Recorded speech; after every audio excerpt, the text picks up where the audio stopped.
You're listening to UFO Undercover with your host, Joe Montaldo, right here on the Paranormal Radio Network.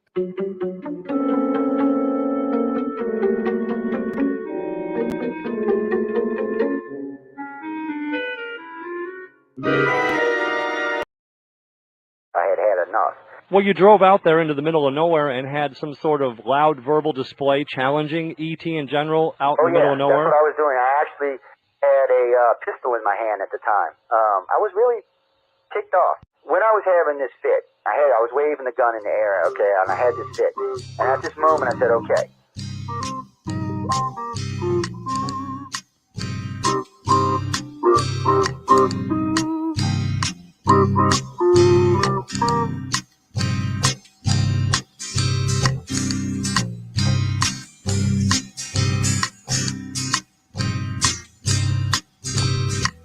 He was a Louisiana man named Montaldo. Folks around called him Six Gun Joe. Worked with ICAR, don't you know? Investigating UFOs. Out for a drive with a gal one night, they stopped to check out the reporting site. When an alien lit right there on the ground, commenced to throwing his weight around. Now, old Six Gun didn't take too kindly to that kind of thing, especially without Vaseline or anything like that, you know. Seriously. Well, Six Gun looked that critter right in the eye and said, "Any last wish before you die?" Yo, reached for his gun, quick as a twitch, and said, "Fill your claw, you son of a bitch." Now a legend spread across the land about this pistol-waving man. But if you're from space or from Earth below, you don't give no lip to Six Gun Joe.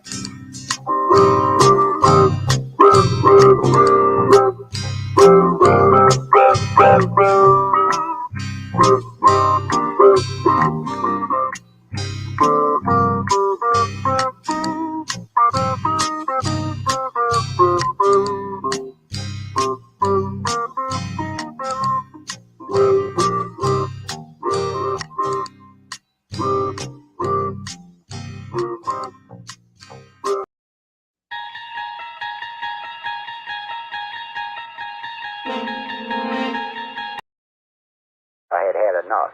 Well, you drove out there into the middle of nowhere and had some sort of loud... Welcome to UFO Undercover with your host, Joe Montaldo. Hello, everyone. Sorry about those weird last two switches of the music. I'm not sure what was going on there, but probably what we like to call fat finger-itis. Welcome to UFO Undercover. I hope everyone's having a good day, good evening, good morning, good afternoon, wherever you are on our big, beautiful blue planet. This show technically goes out to every country in the world. There's nowhere it doesn't go. We're even broadcasting in North Korea as we're speaking. Wow. Live right now. We are in North Korea. 안녕하세요. We're in Pakistan. We're in Venezuela. We're in all those hateful countries out there. And guess what? We're still there. What do you mean? I have no idea why we're there. About a year and a half ago, I was going through the shows. I was actually live and I had a guest on it. I was looking at something while the guest was on, and I noticed it had one person from North Korea listening. One person. And I was like, well, that's somebody who's, sneaking out on their boat or something, listening to this pirate American. Well, it could be one of his, deep, intelligence agents listening in. You never know. But now we have about 15 or 16 listeners there now. So it's very interesting to see that we have those kind of listeners there. It's it's a very interesting place. We have a lot of listeners in Venezuela and other places. Russia, a lot of times on like places like SoundCloud, will be 1 or 2 or 3. Ukraine will be in the top 10. Sometimes it's weird to see these things. Well, you got to look at it from our seat. It's different for us. We have live service and we have a lot of them, and we have archive service and we have a lot of those. So we have over 200 archive servers. And they're all over the place. So they represent different parts of the world. Like SoundCloud is really an overseas server. Even though you see American numbers on there, a lot of the people listening, it was built in Scandinavia, I believe. So it's in Scandinavia, or it's a European type server. So we get a lot more people from over there than we do from over here. Podbean, on the other hand, and iHeart are local, or U.S. service, I should say. Even though iHeart's all around the world, Oh, hello, good looking. It's still around the place. It's all over the place. So we're everywhere. I know we broadcast to over 400 American cities in the show. The show is 24, 25 years old. Not the oldest show I've done, but this is the oldest show I've owned and done. The oldest show I've done was Wake Up USA, a UFO study. Yeah, and that goes back a few more years. Yes, well, the producer didn't like me having Wake Up USA on this network when it had like one show on it. And so we had a partner of ways, and UFO Undercover was born. And here we are now, getting into trouble. Yes. It's all these two guys' fault. I'm the angel one here. I'm the real sweet, angelic one. The two evil ones are sitting there on the other side. I mean, you got to watch them. They're bad, evil people. Welcome, Jay. Welcome, Leah. How y'all doing tonight, guys? Girls, ladies, whatever. Pretty good. Just finished all my errands and good to go. People of Earth, we love you, all you people from Earth. Wow, Leah was upside down. That was freaky looking. Yep. Is it better? No, you're good. Yeah, but you're gonna have to go to that Baby Grand and belt out a tune for us. It's so when I said aliens coming, you flipped upside down. I was kind of like, oh, yeah. She moved her phone. That was not a good thing. It's what is it, Carol? So anyway, tonight we're really just going to be talking about why did they pick us, and what I mean by that is we've been here 2 million years or so. Not in this form. In this form, 15,000 years. So maybe, depending on what the Sumerians were talking about, maybe 200,000 years. But regardless, this incarnation of human hasn't been around that long. So why did they pick us? Why was the aliens cruising along? So we know originally the reptilians and the humans really came here for resources, not for humans. We're a late addition. Ladies and gentlemen, in case you don't understand this, we're a late addition to planet Earth. Planet Earth has been around for 4.5 billion years with almost 1 billion years of life on it. 5 great extinctions of life, a matter of fact. We're being the 6th. So, and being at the age of, there may be even more. I mean, after say 1 million years, any civilization, even ours, there's no trace evidence of our buildings. Now, a really advanced race might detect certain things in the soil and maybe in the atmosphere that would indicate to them a possibility that there was industrialization at one point, but it's, at that point, it's really circumstantial. That was one of my favorite shows. As that one that they would take a city and they would age it 100 years without anybody, then 500 years and 1,000. And really, after about 100,000 years, you really didn't recognize it. After 1 million, it was just dirt and dust and trees. But we know things like parts, out of place artifacts. We do know things get left behind. Why they get left behind, I'm not sure. But like we found cogs. So we found a cog in a piece of coal that's probably, I think they said 5 to 10 million years old. Okay. As far as I know, there was nobody making cogs 10 million years ago. As far as I know. Now, granted, somebody was, or somebody was time traveling or something else, because there was a cog that somehow got into the ground. Now, that doesn't mean when it was made, ladies and gentlemen. That was actually when it got under the surface and it got pressed into. Right. So it was made sometime before it was buried. Yeah, and we don't know how long it took it to get buried or any of that stuff. We just know that the carbon on the coal gives it about 10,000 years. So I mean, 10 with the hammer they found, it looks more like a miner's pick or a tack hammer. It's embedded in rock, and it had a wood handle, and they're actually able to age the wooden handle because although it was petrified, they get a better idea of it. And I think they aged that hammer at around 3 million years old. Yeah, the rock layer they found in it was about the same thing, 2 or 3 million. But how do you have a 3 million year old handle to a hammer underground? Now I got to thinking about this really hard the other day, and over the years I've thought about it before. But so how do little things like these, like the batteries and stuff, how do little things like these just get tossed, basically? Well, think of it like this, ladies and gentlemen. We have rovers on Mars, and guess what? We have left trash on Mars. Yes. They lose parts. Yes. Over the next 10 or 15, 20, 25 million years, that shit's going to get buried and covered and it's going to go away. And one day, future Martians, which will probably be us, may dig it back up and say, "Wow, who was Where did this?" this screw come from? Yeah, where did this wheel come from? We didn't know they had a wheel back then. I mean, you could see somebody coming by our planet, maybe stopping off for lunch. You know, the wife, the kids, let's go hang out at the beach and watch the dinosaurs run around, drop off a couple of parts. Oh, honey, throw that garbage out. Ain't no reason to keep it in a spaceship. You know, just toss it out on the side some lagoon somewhere, and then it gets petrified or turned into whatever, and we have alien trash. But we don't know what it really is. We just know, ladies and gentlemen, that we have parts on this planet that date back over 100 million years. How can that even be possible? We know that the Pravda map dates back 120 million years. So it looks like from about 5 million years back, there seems to be intermittent times when there was reasonably advanced life on the planet. And I say reasonably because we don't know if they were like deep space extraterrestrials or some kind of other incarnation of humans or something along those lines. I say humans, could have been anything that was living here. Remember, we evolved really fast, 2 million years, and here we are. I mean, there's been a billion years of life. You don't know what intelligence may have been on this planet, or for the 280 million years this dinosaurs rule. You don't know if any intelligent life could think of it. So since the end of the dinosaur era, which was 63 million years ago, to today, here's man. So any time, that means 3 or 4 or 5 times in the existence of dinosaurs, intelligent life could have been born and lived and failed or left. As many species were out there, there may have been, 10 or 12. You may have a humanoid T-Rex. You may have a humanoid that evolved from a brontosaurus. There could be several very advanced reptilian species, and that may be part of why we talked about the aliens on the last time. That that maybe that's one of the reasons why the reptilians have such a different caste system, where there's a different disparity. They all have similar features, but they're distinctly different. They have different colored scales and skin, and they have different types of face features. Some have orange faces, some don't. Some have wings, some don't.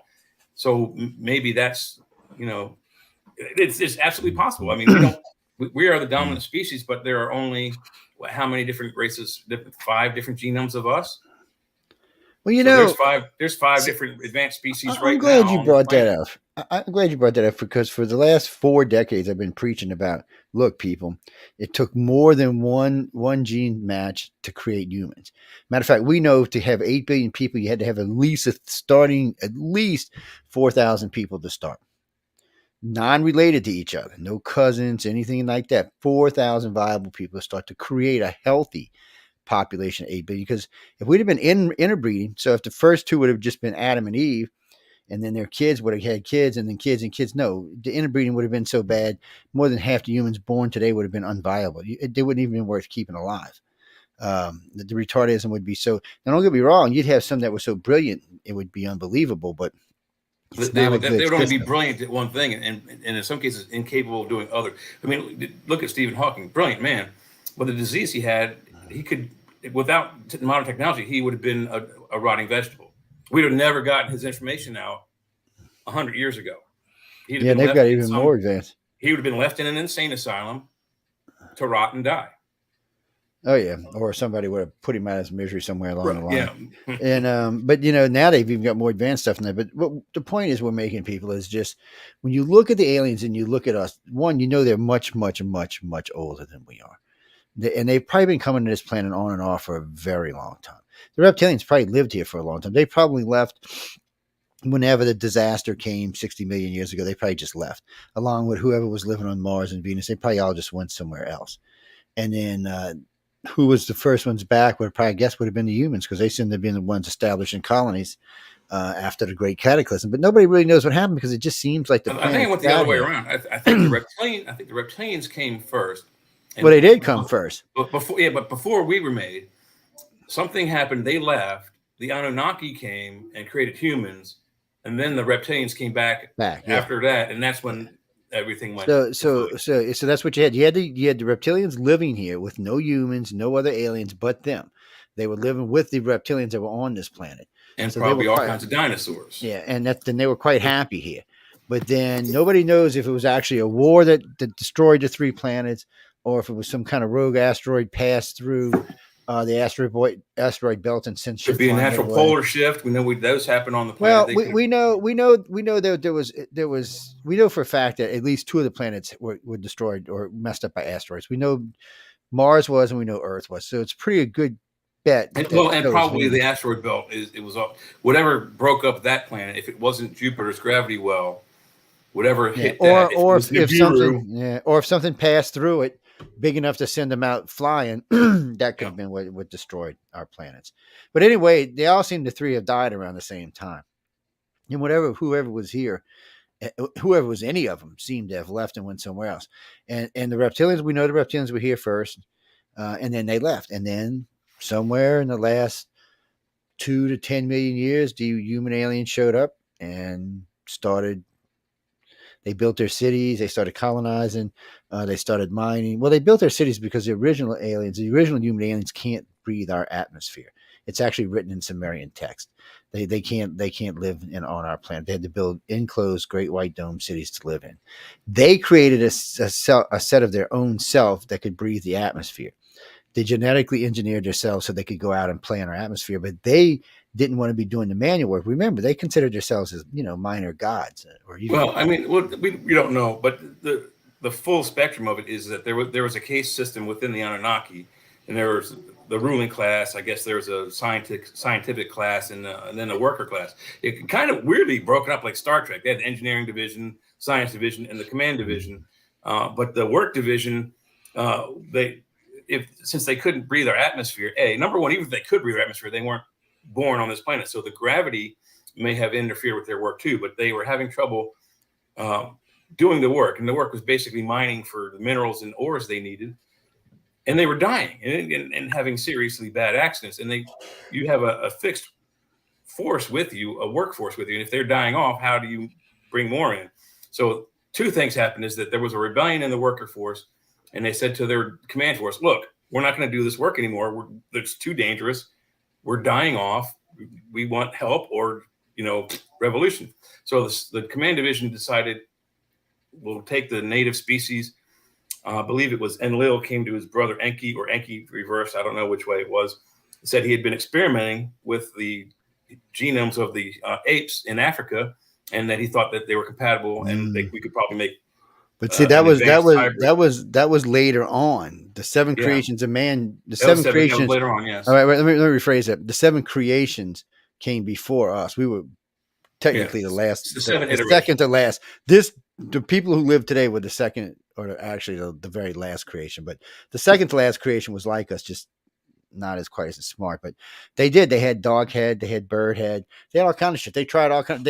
In the beginning they tried to create beings that could be controlled by limited intelligence, but it didn't work. It just, what they wanted, they weren't getting. They just, the problem is they weren't able to understand. I think the instincts of whatever they were using was just kicking over. And then, they weren't putting enough sentience into it. I don't think. Maybe. And then they created this species before us, which was mankind, who plowed the fields and mined the things and procreated and had babies and made meat. I'm going by the Sumerian text, and I'm just actually basically reading what it was saying. So we got all of that, and they're talking about this, and they were prospering, even though they were basically slaves. And then for some reason, the reptilians showed up with the Nemos and showed up with the Dogon and decided, well, you know what? This is screwed up. This is our freaking planet, and you're just not going to put some slave race on our planet. And decided for some reason, just started stealing the women. And when they brought them back, the women were pregnant, and the babies that were born were humans. They were sentient humans. They weren't slave humans anymore. They weren't going to put up with the shit. And they must have done a lot at a time, because it would have took too long. If they would have done it like one every, couple of months, every years or so, you'd have never got enough people in there to be able to have a revolution to throw them out. It had to have a much bigger plan. So however the reptilians were doing it, they must have been injecting this into the majority of the females in the population. And those children were born different. And by the time I think the Anunnaki realized that they were already in trouble, because they couldn't kill them, because now they're related to who? The reptilians. So if you kill them, guess what? You just started a war with the reptilians. It was a very sleek plan. Think about it. They came in, they got them off our planet by simply enhancing us and making us intelligent and making us part of their family because we all have a reptilian section in I our don't think brain. that was the whole plan. I think they also created some sort of rife or conflict on the Anunnaki's homeworlds, or one of their homeworlds, and that about 50 years ago they left the planet to deal with whatever the threat was. They might have, but I don't know. The light beams and the grays are really funny about anybody screwing around in their galactic domain.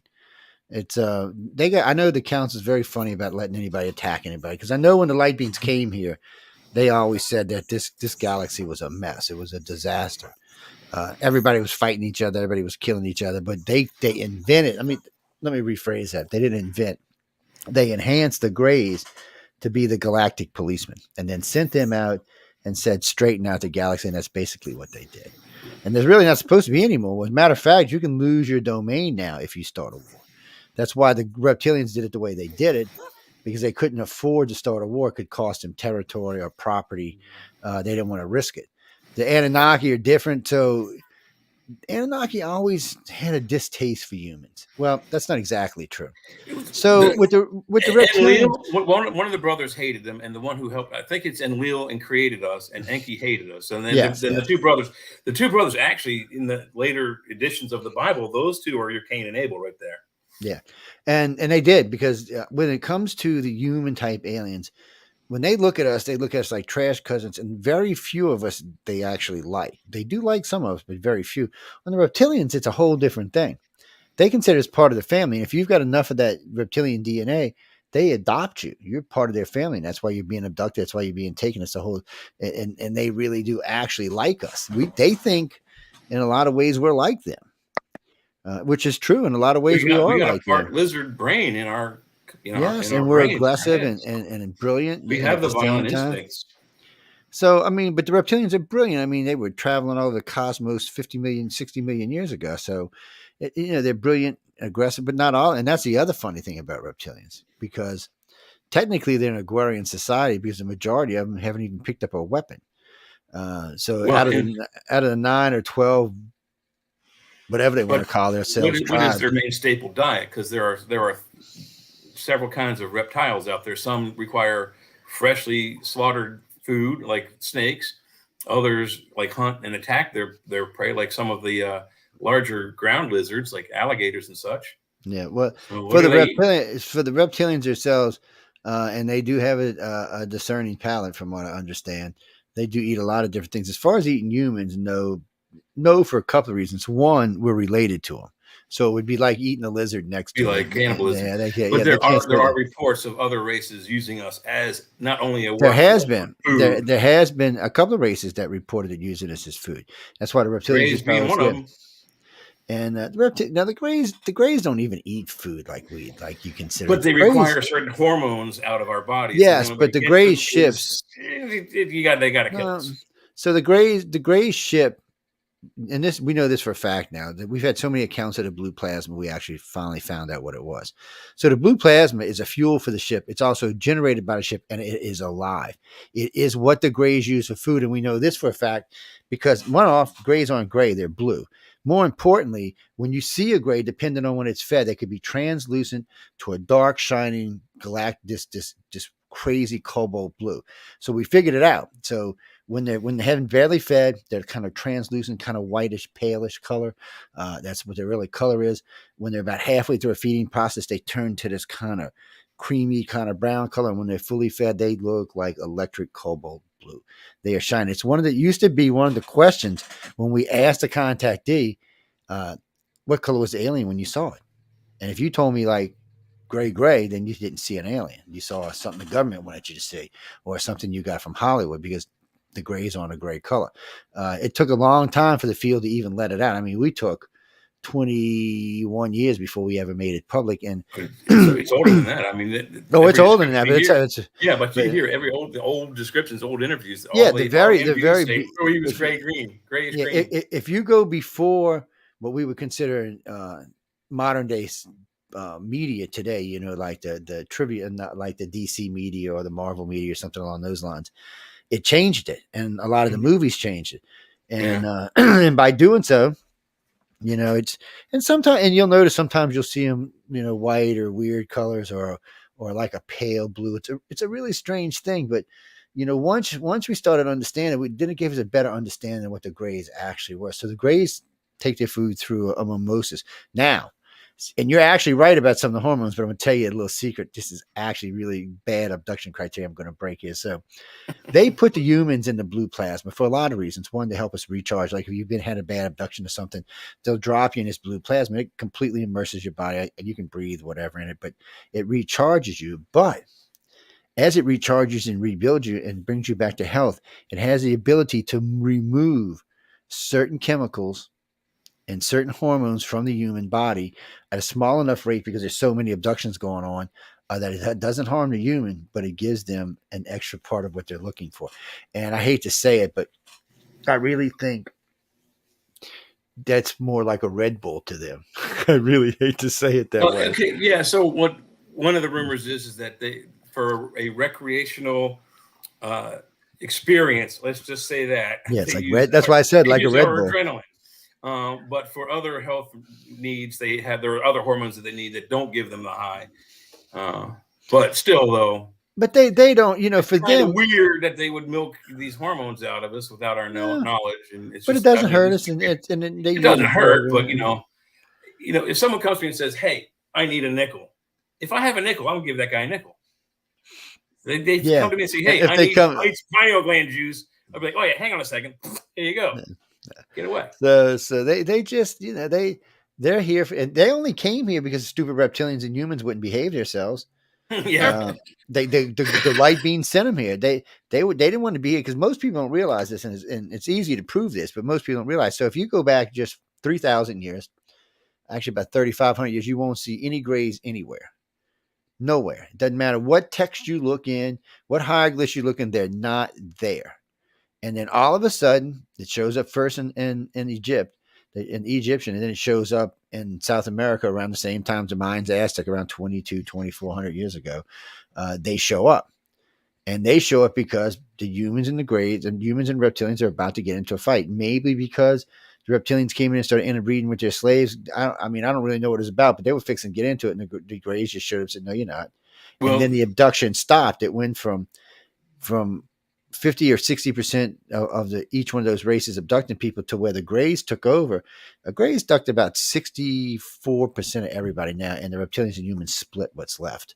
And that was intentional, because I don't know if they weren't happy with what the grays what the reptilians and humans were doing, exactly what it was, but they said, "No, this stops now." And they came in and put a stop to it. For whatever the hell they were doing, the council and the light beings were like, "Nope. That's stopping it." I guess because we are a sentient planet, and it's their fault we're sentient, by the way. We would still be apes. Go ahead, babe. Are reptilians known to have any supernatural or telepathic or telekinetic abilities? Yes. Most of the races are. And if humans have a reptilian part of the brain, same about any of the other races, say like the gray, like, could there be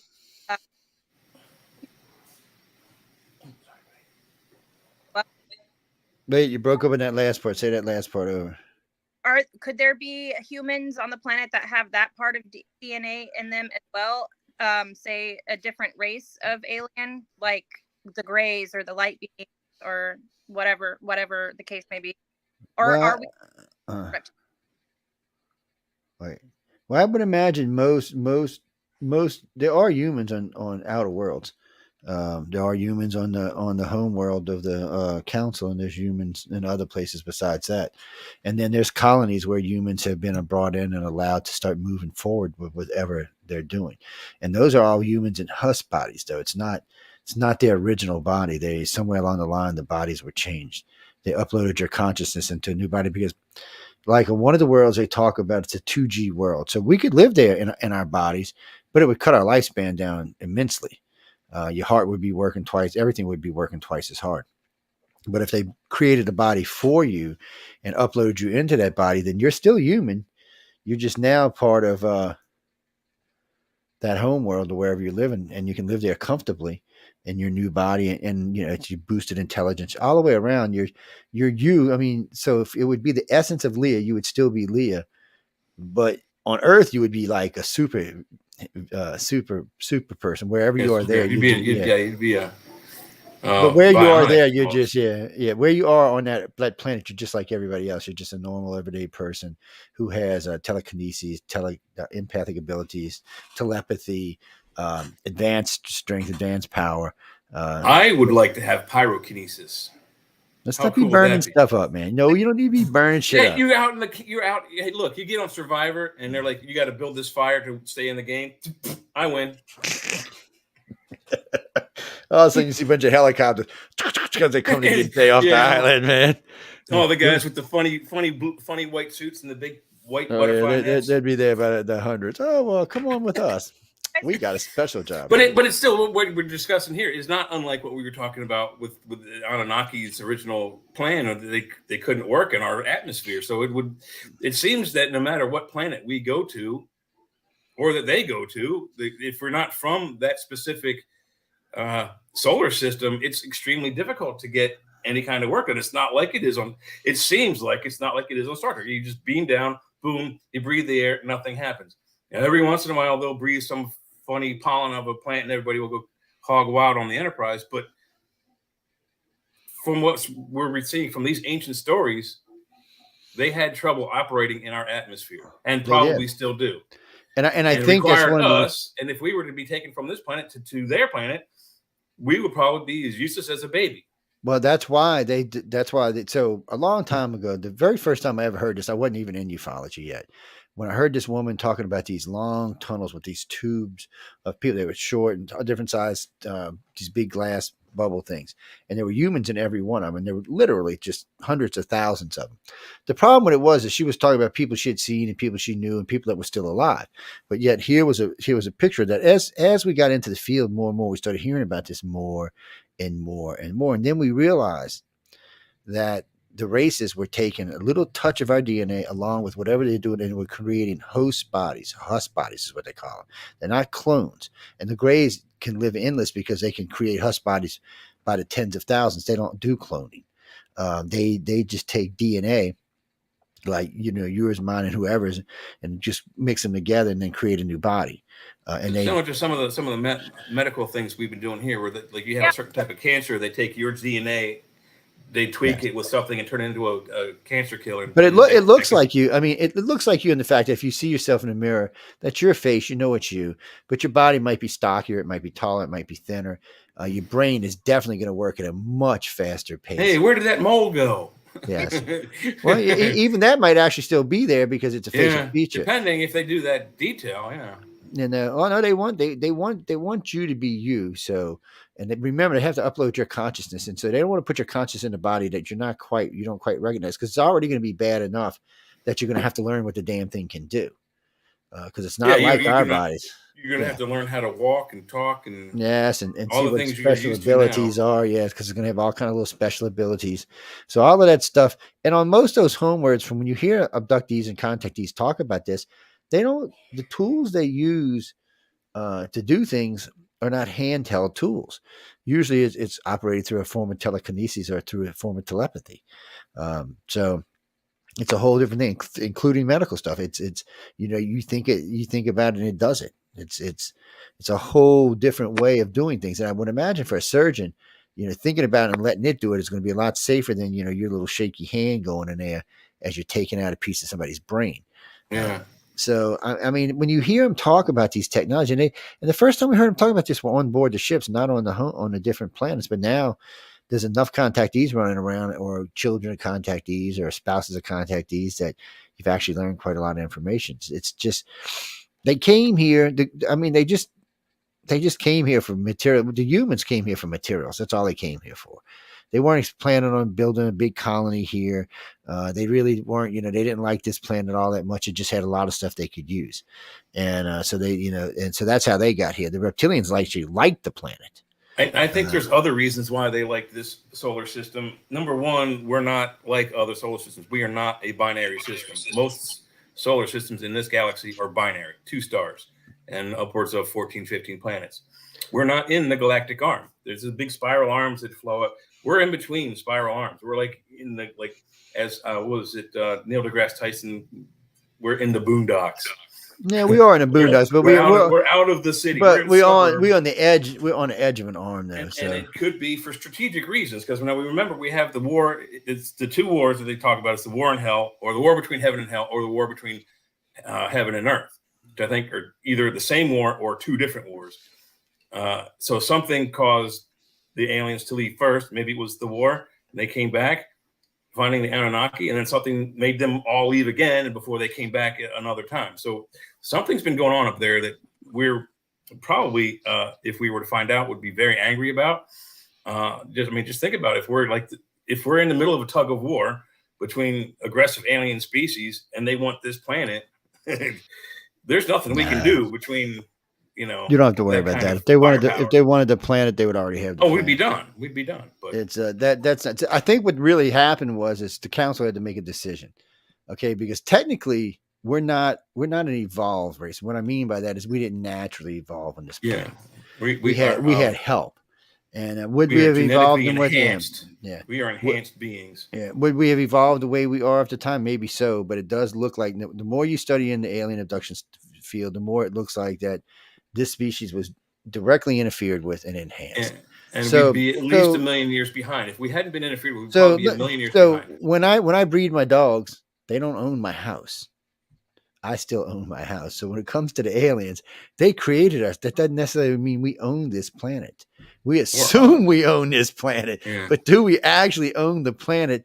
I don't know. And can we defend it? We couldn't defend it right now. Cannot. And then can we even say that they don't look at us as also property? Well, I think they do look at us as property. Why do you think they just abduct us and do whatever the hell they want? You got three species here that are probably three of the most advanced species in the known galaxy, and they just come here and do whatever they want. And apparently, with the exception of the light beings, nobody else can even stop their asses. And they don't really allow anybody else here. That's why people say, there's 50, 60. Well, prove it. Show me some other types. Show me some information where there's some other types. Show me some other spacecraft. Show me something that suggests there's more than these 4, 5, 6 types that we know about. And there isn't anything. There's a certain type of craft, located for about 7 different aliens, and they match it with the aliens they're supposed to be with. There's really nothing else. And they're like, a Stargate. Well, maybe there's a Stargate, but maybe there's not. And would the Greys actually let us keep a Stargate? Ooh, that's a big, I don't know. That's a big, I really don't know. And I really follow the TV show Stargate, from where I think a lot of these ideas actually came from.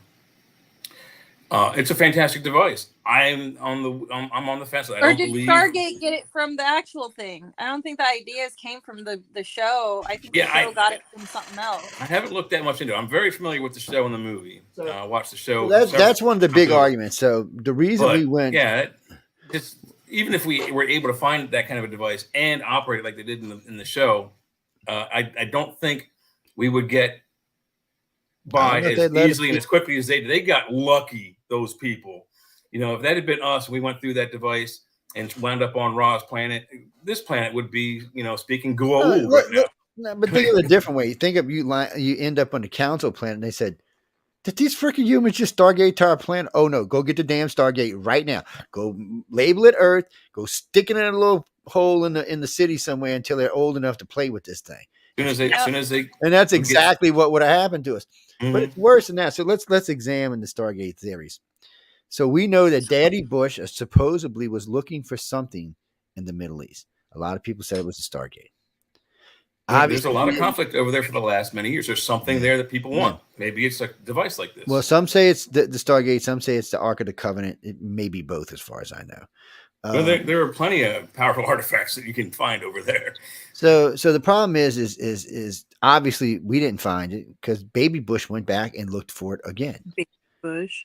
And so you had Daddy Bush and Baby Bush, and nobody seemed to have found it. And obviously Obama didn't find it because he was just blowing shit up everywhere he could. I guess maybe he was hoping some kind of thing would come shining out after he blew some shit up somewhere. The problem is some presidents are good strategists and some are not. If those three presidents were looking for the same thing, Obama went about it the wrong way. He blanketed it with bombs instead of doing a systematic grid search. He's not going to do nothing.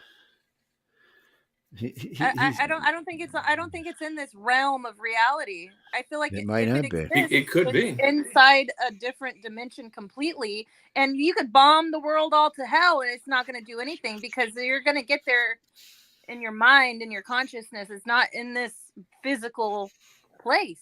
It probably isn't because we're not I absolutely agree. Yeah, I don't think mature it's that. enough. Well, we're not mature enough to have this thing yet.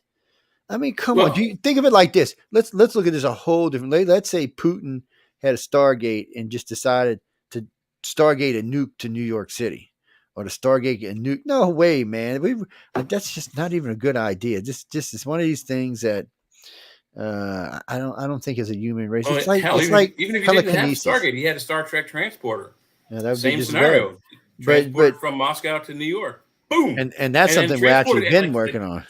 Yeah, but see, the thing is, you'd have to be smart. You transport it when it's like 3, energized, boom, it materializes over the planet or over New York, 2, 1, boom.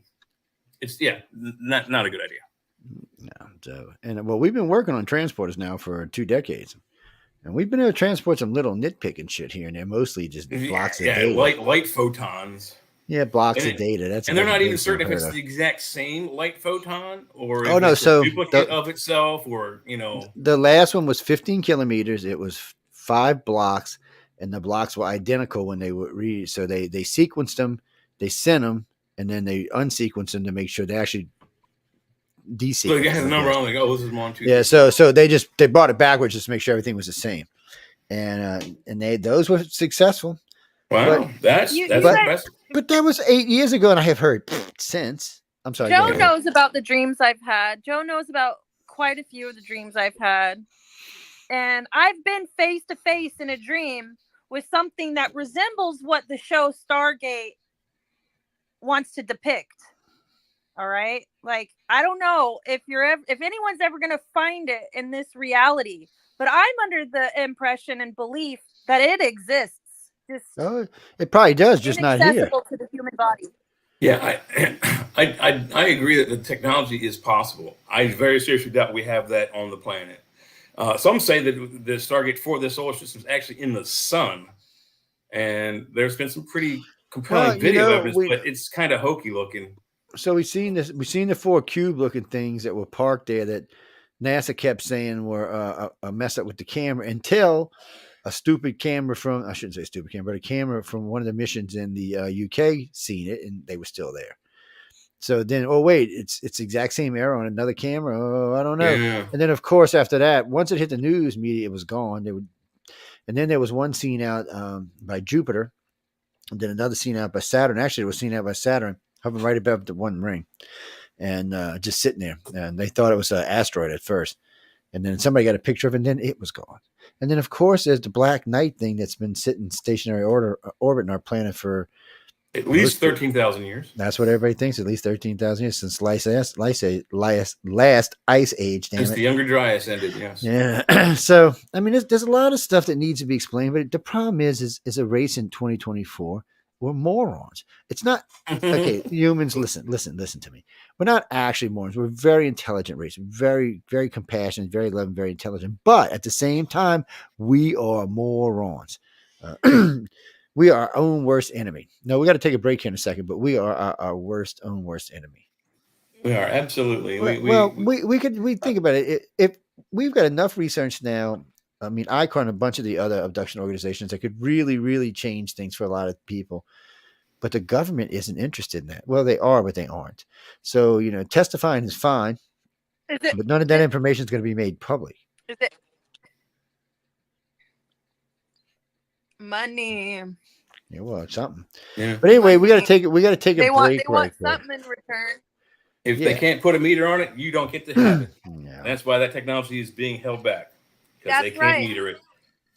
Well, I mean, they can meter it, but what's the point? I mean, we have unlimited. Look, I'm ready. I'm ready for gate technology or some kind of transport, because I'd like to have lunch in Paris in less than 2 seconds. Oh, how cool would it be? You step out Berlin, of your job on the docks in Louisiana, and then you go down a transporter, and boom, you're in France. You want to hang out with some friends. Say, everybody, let's meet here or there, wherever, and everybody can just meet, transport yourselves there, and be there. It would be a nice world. And we're headed there. We're headed there. It's just, unfortunately, the problem though is that the transition from our time to a Star Trek time is going to be extremely painful, and there probably will be some deaths involved. Well, just let's be I'm honest. not being funny, but it just sounds funny, but it's going to be the truth. Well, Star Trek didn't get to it where it was without World War III. So They had to have World War III. Well, they had the eugenics wars and then World War III. Yeah, So- two wars. You know Yes, how 2 more wars. You know how products keep getting, like consumer products, candy even. Let's use the Snickers bar. Have you noticed in your lifetime that the Snickers bar has gotten smaller and smaller? Everything's getting Okay. smaller. And It's going up now in price and $7 getting a smaller. pound. Yeah. It's not because they're trying, it's because, okay, I heard a theory that it's because of the fact that we're actually running out of resources to provide those consumer products to everybody that wants them. It's not because there's some evil person sitting in an office being like, how do I get more money out of this? It's because we're literally running out of the resources for it. Well, Because that we could live be on a true. finite.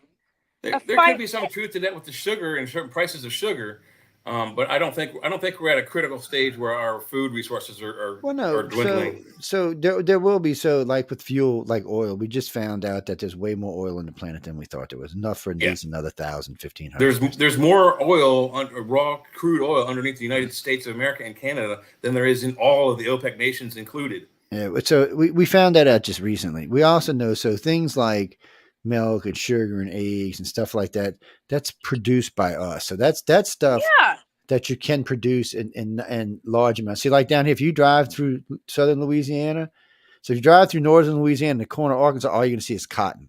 If you drive through southern Louisiana, all you're going to see is sugar cane. How many small alligator farms, though? Are you There's familiar lots with of how many small scale farms there are providing? Down here, there's a lot. There's lots. Yeah. There's one right down the road from me that does beef. Yeah. Now, Heartland is not as many as they used to be. They've gotten bought up by people like Monsanto. Yes, like Monsanto's and Bill Gates. Where I am, luckily, there's no Monsanto. But in Frederick County, where I used to live, just across the border here from my house in PA, there are going from Myersville to Middletown. There are like 10 Monsanto farms, corn farms. My son lives in the Monsanto land of all, Muscatine, Iowa. And oh gosh. Yeah, I'm very familiar with their practices. They were actually sued so many times, for poisoning their own town that the townspeople of Muscatine were awarded certain financial compensation for being poisoned, and seeing physical effects of it being dumped in the waters and stuff like that, in the air. And I'm pretty sure Bayer bought them out. So now in Muscatine, I'm pretty sure Monsanto's now known as Bayer. Like the pill manufacturing and medical company. Yeah, they make a lot of poisons for the yard. They do make a lot of poisons and weed poisons. I use their flea. I'm actually heading back there. It's yet another reason the South is great. We don't allow for shit that down here. You can't companies can't come in and buy big areas of beef or big areas of produce or big areas of any kind of thing that we produce down here. We don't allow it. The biggest farms we got right now belong to Sanderson's, and that is their chicken farm in northern Mississippi. So for that one is huge, and it has, I forgot, an ungodly amount of chickens, like 100 million or something. It's just the number's ridiculous. But there are another 1,500 farms in Mississippi that produce the same amount that all belong to just everyday people. So there's a rule down here. We don't let them, even big companies. We have a thing about big companies in the South. We still remember the wars, so we're like, no. The war of northern aggression you're talking about. That's right. We still remember the war, people. When y'all came down here and tried to force us to do all these bad things that we hate, like Monsanto's. It's no, but really, you sent me that. No, I'm just teasing. But on a side note, they are really strict about who can buy what down here. They don't allow for certain things. Even with oil companies, they made the oil companies divide up the oil rights down here. They wouldn't just let one company have, which actually helps us price wise. So, I mean, it's a different place to live. I tell it to people all the time. It's not like living. We don't live in the backwards North, man. I'm sorry, people. It's backwards up there now. So the North has become it's hostile. It is hostile, but it's So did you know New York, Chicago, LA, and San Francisco are the 4 most racist cities in the United States? I believe it. By far. I've never been to New York. You Jamie, haven't missed anything. It's a neat city. I don't have any interest. I didn't either. It's extremely busy, extremely fast. I'll tell you though, Lee, if you go, you have to go to New York.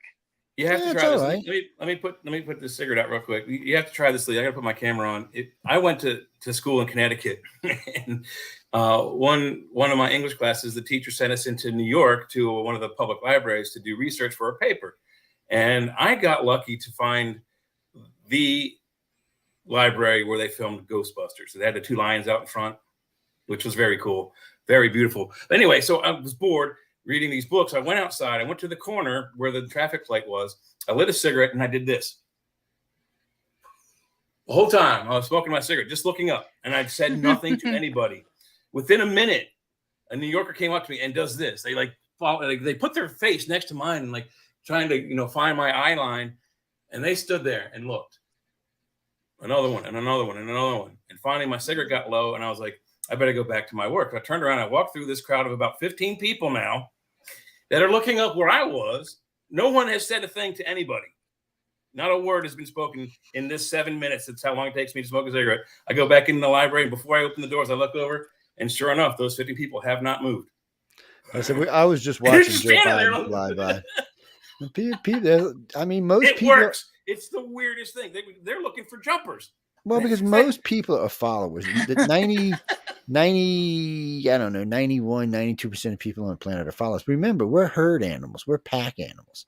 However you want to look at it. So there's usually one leader with a whole bunch of people, following behind them. That's who humans are. I don't I can't relate. I've never been a pack animal. I've never known the feeling. That's why you're here with us. That's why you're here with us, because none of us are either.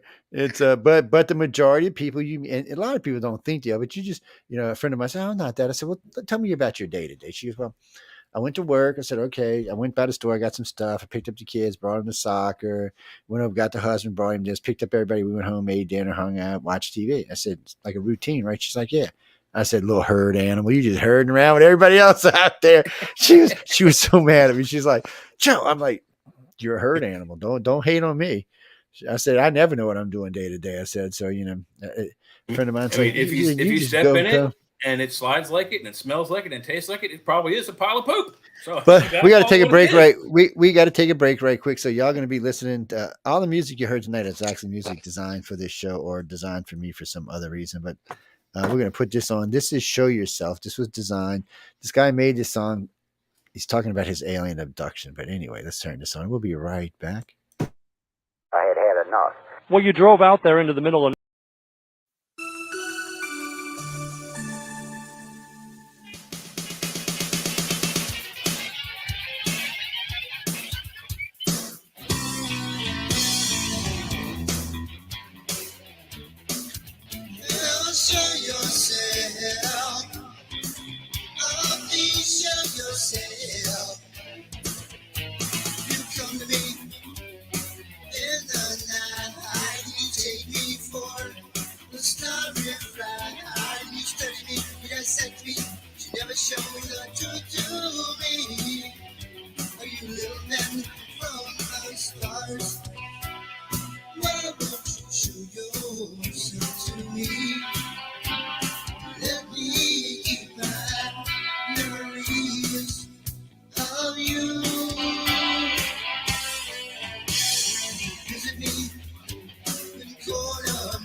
So long ago that this song was made for me, I don't even remember who made it anymore.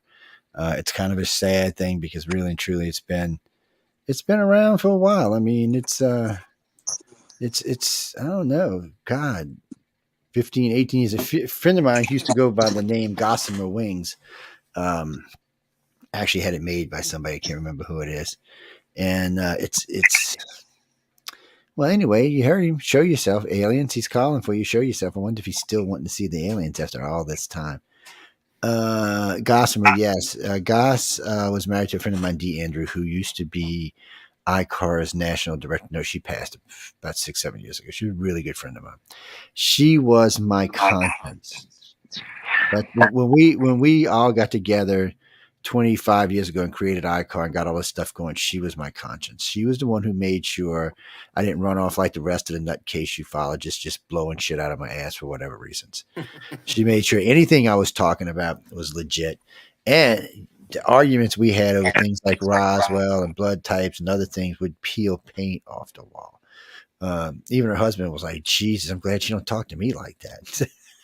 It's like, but it made a big difference, and she did. She'd come over with the lectures and stuff, and then she'd make sure she was around when I was doing Coast to Coast or any other big radio or TV gig, and she just wanted, And so I was like, okay, and that really and truly, even though she was national director, that was truly her job because I was spokesperson. I still am spokesperson, and her job was just to make sure I just didn't lose my mind. It's easy to get caught up in the bullshit, people. It really is. And you got to remember something about ufology. You're only as good as your last whatever. Okay. If you want to stay on tour and you want to do this, you always got to be producing something new. ICR has lots of stuff we can produce, but we're not necessarily looking to not so much get on a tour for particular things. It's like the blood type study. I never went on tour for it. I told everybody no. When I released it, I was like, no. And they're like, why? I said, because it's going to be on TV. It's going to be on Ancient Alien. It's going to be on Coast to Coast. It's going to be on iHeart. It's going to be on quite a few big places. No reason for me to go on tour for it. Because there's one of those things that was going to start fights. And the 3 or 4 places that I've actually lectured where it came up, it started fights. Because people they feel slighted if you say more RH negative than RH positive people got taken. They get slighted for some reason. It just pisses them off. And facts are facts, people. It doesn't matter what we want to think. That's what came out of our organization and about 30 other ones. There was only one ever organization that came out with RH positive being the majority, and I can't remember the name of it, Free or some shit. And the problem with it is everybody on the board was RH positive. Yeah, so. Well, actually, on the board of ICAR, the majority of people were RH positive. There was only 3 of us that were RH negative. And they reviewed everything before it was made. But yeah, that's their jobs. I mean, it's for us, it's hard to explain, but we're here because we want to know the truth, not the bullshit I see on TV, not from what I hear going to government, not from what I hear from this contactee and this contactee. I want the truth. So we've been collecting contactees for 25 years. That's what we do. And I mean it when I say we're collecting contactees, over 120,000 now. That's how many cases we have legit. So when I say I know this or that, it's because we go through those cases. So let's say Jane calls and tells me about some weird episode she had where there was this one-legged alien with this really weird eye, or this red-haired alien always in green scrubs. Okay. So if I had $1 for every female contactee that told me about the redheaded guy in green scrubs, I could retire and probably twice. So it became a thing. Really, is this a human? Is this an alien? Is this a hybrid? It took a long time to figure out what the hell it was. It wasn't a human. Yeah. What is it? What is it, Joe?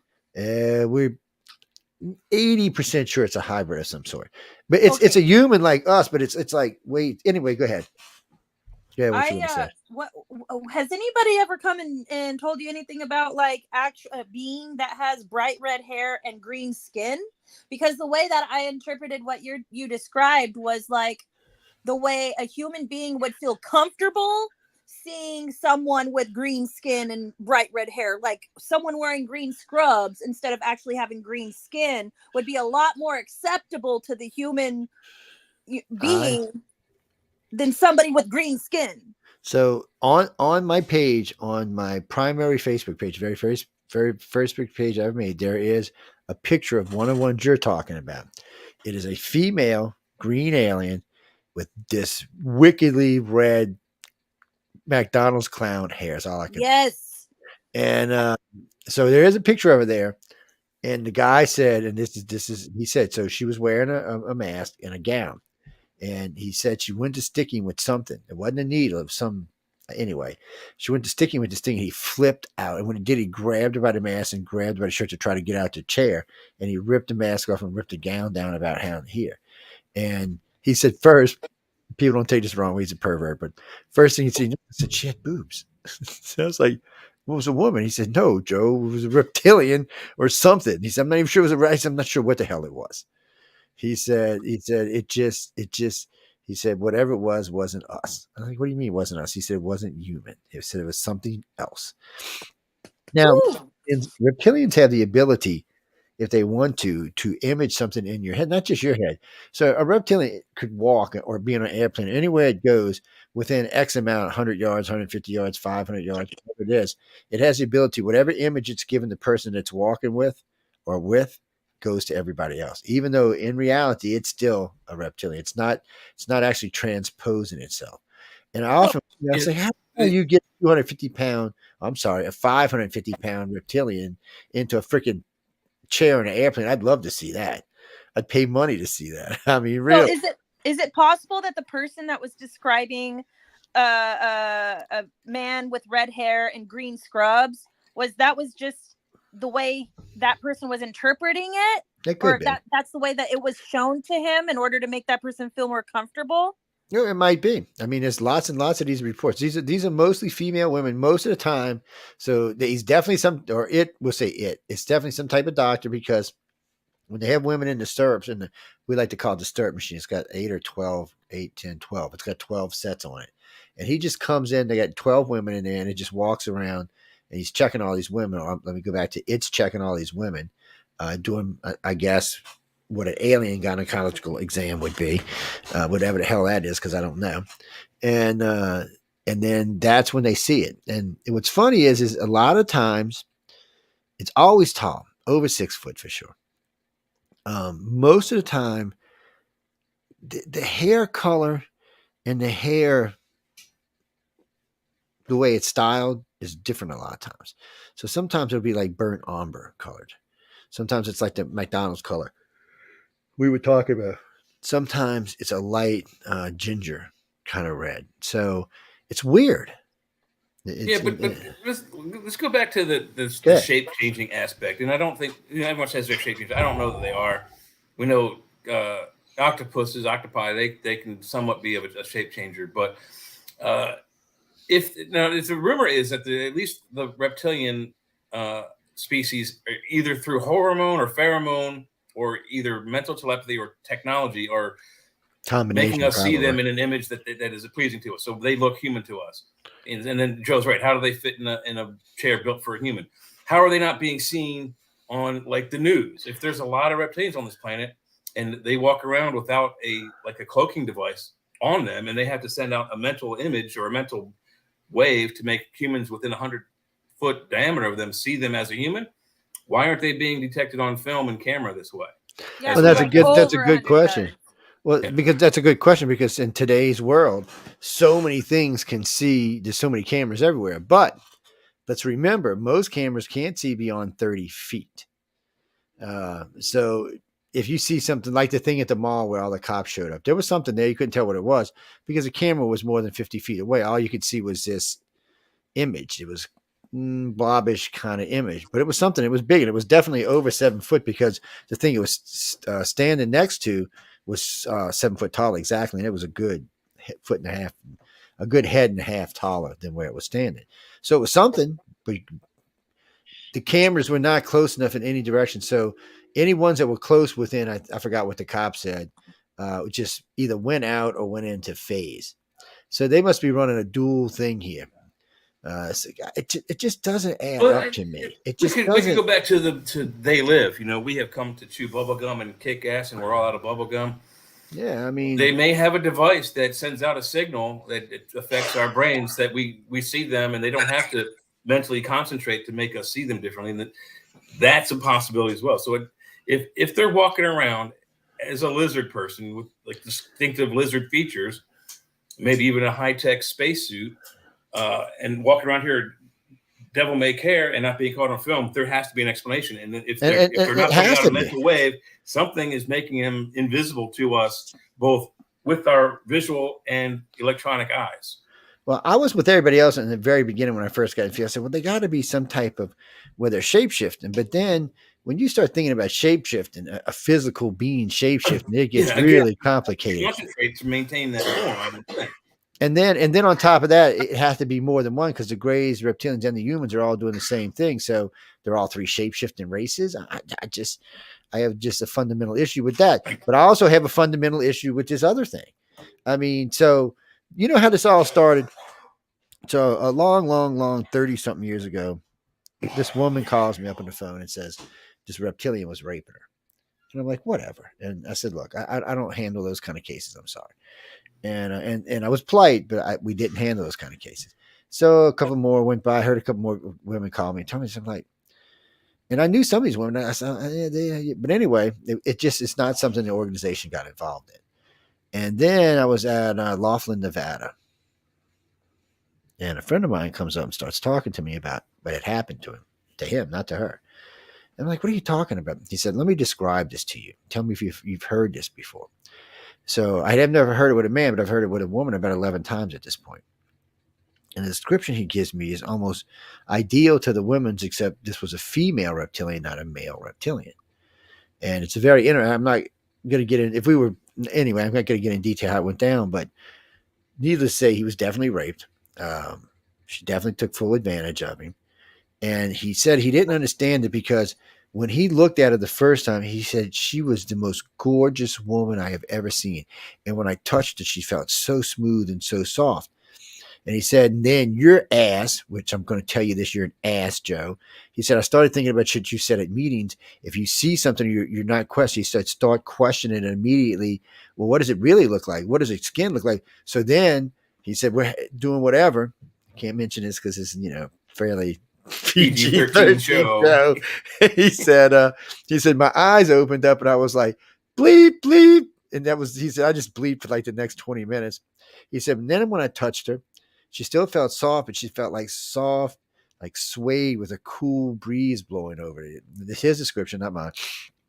And he said, and they described some of the things that were going on, which, by the way, was most interesting because later on we got other reports from men, and that particular part is abduction criteria because it really is one of those things that if that happened to you, this definitely happened. If it didn't happen to you.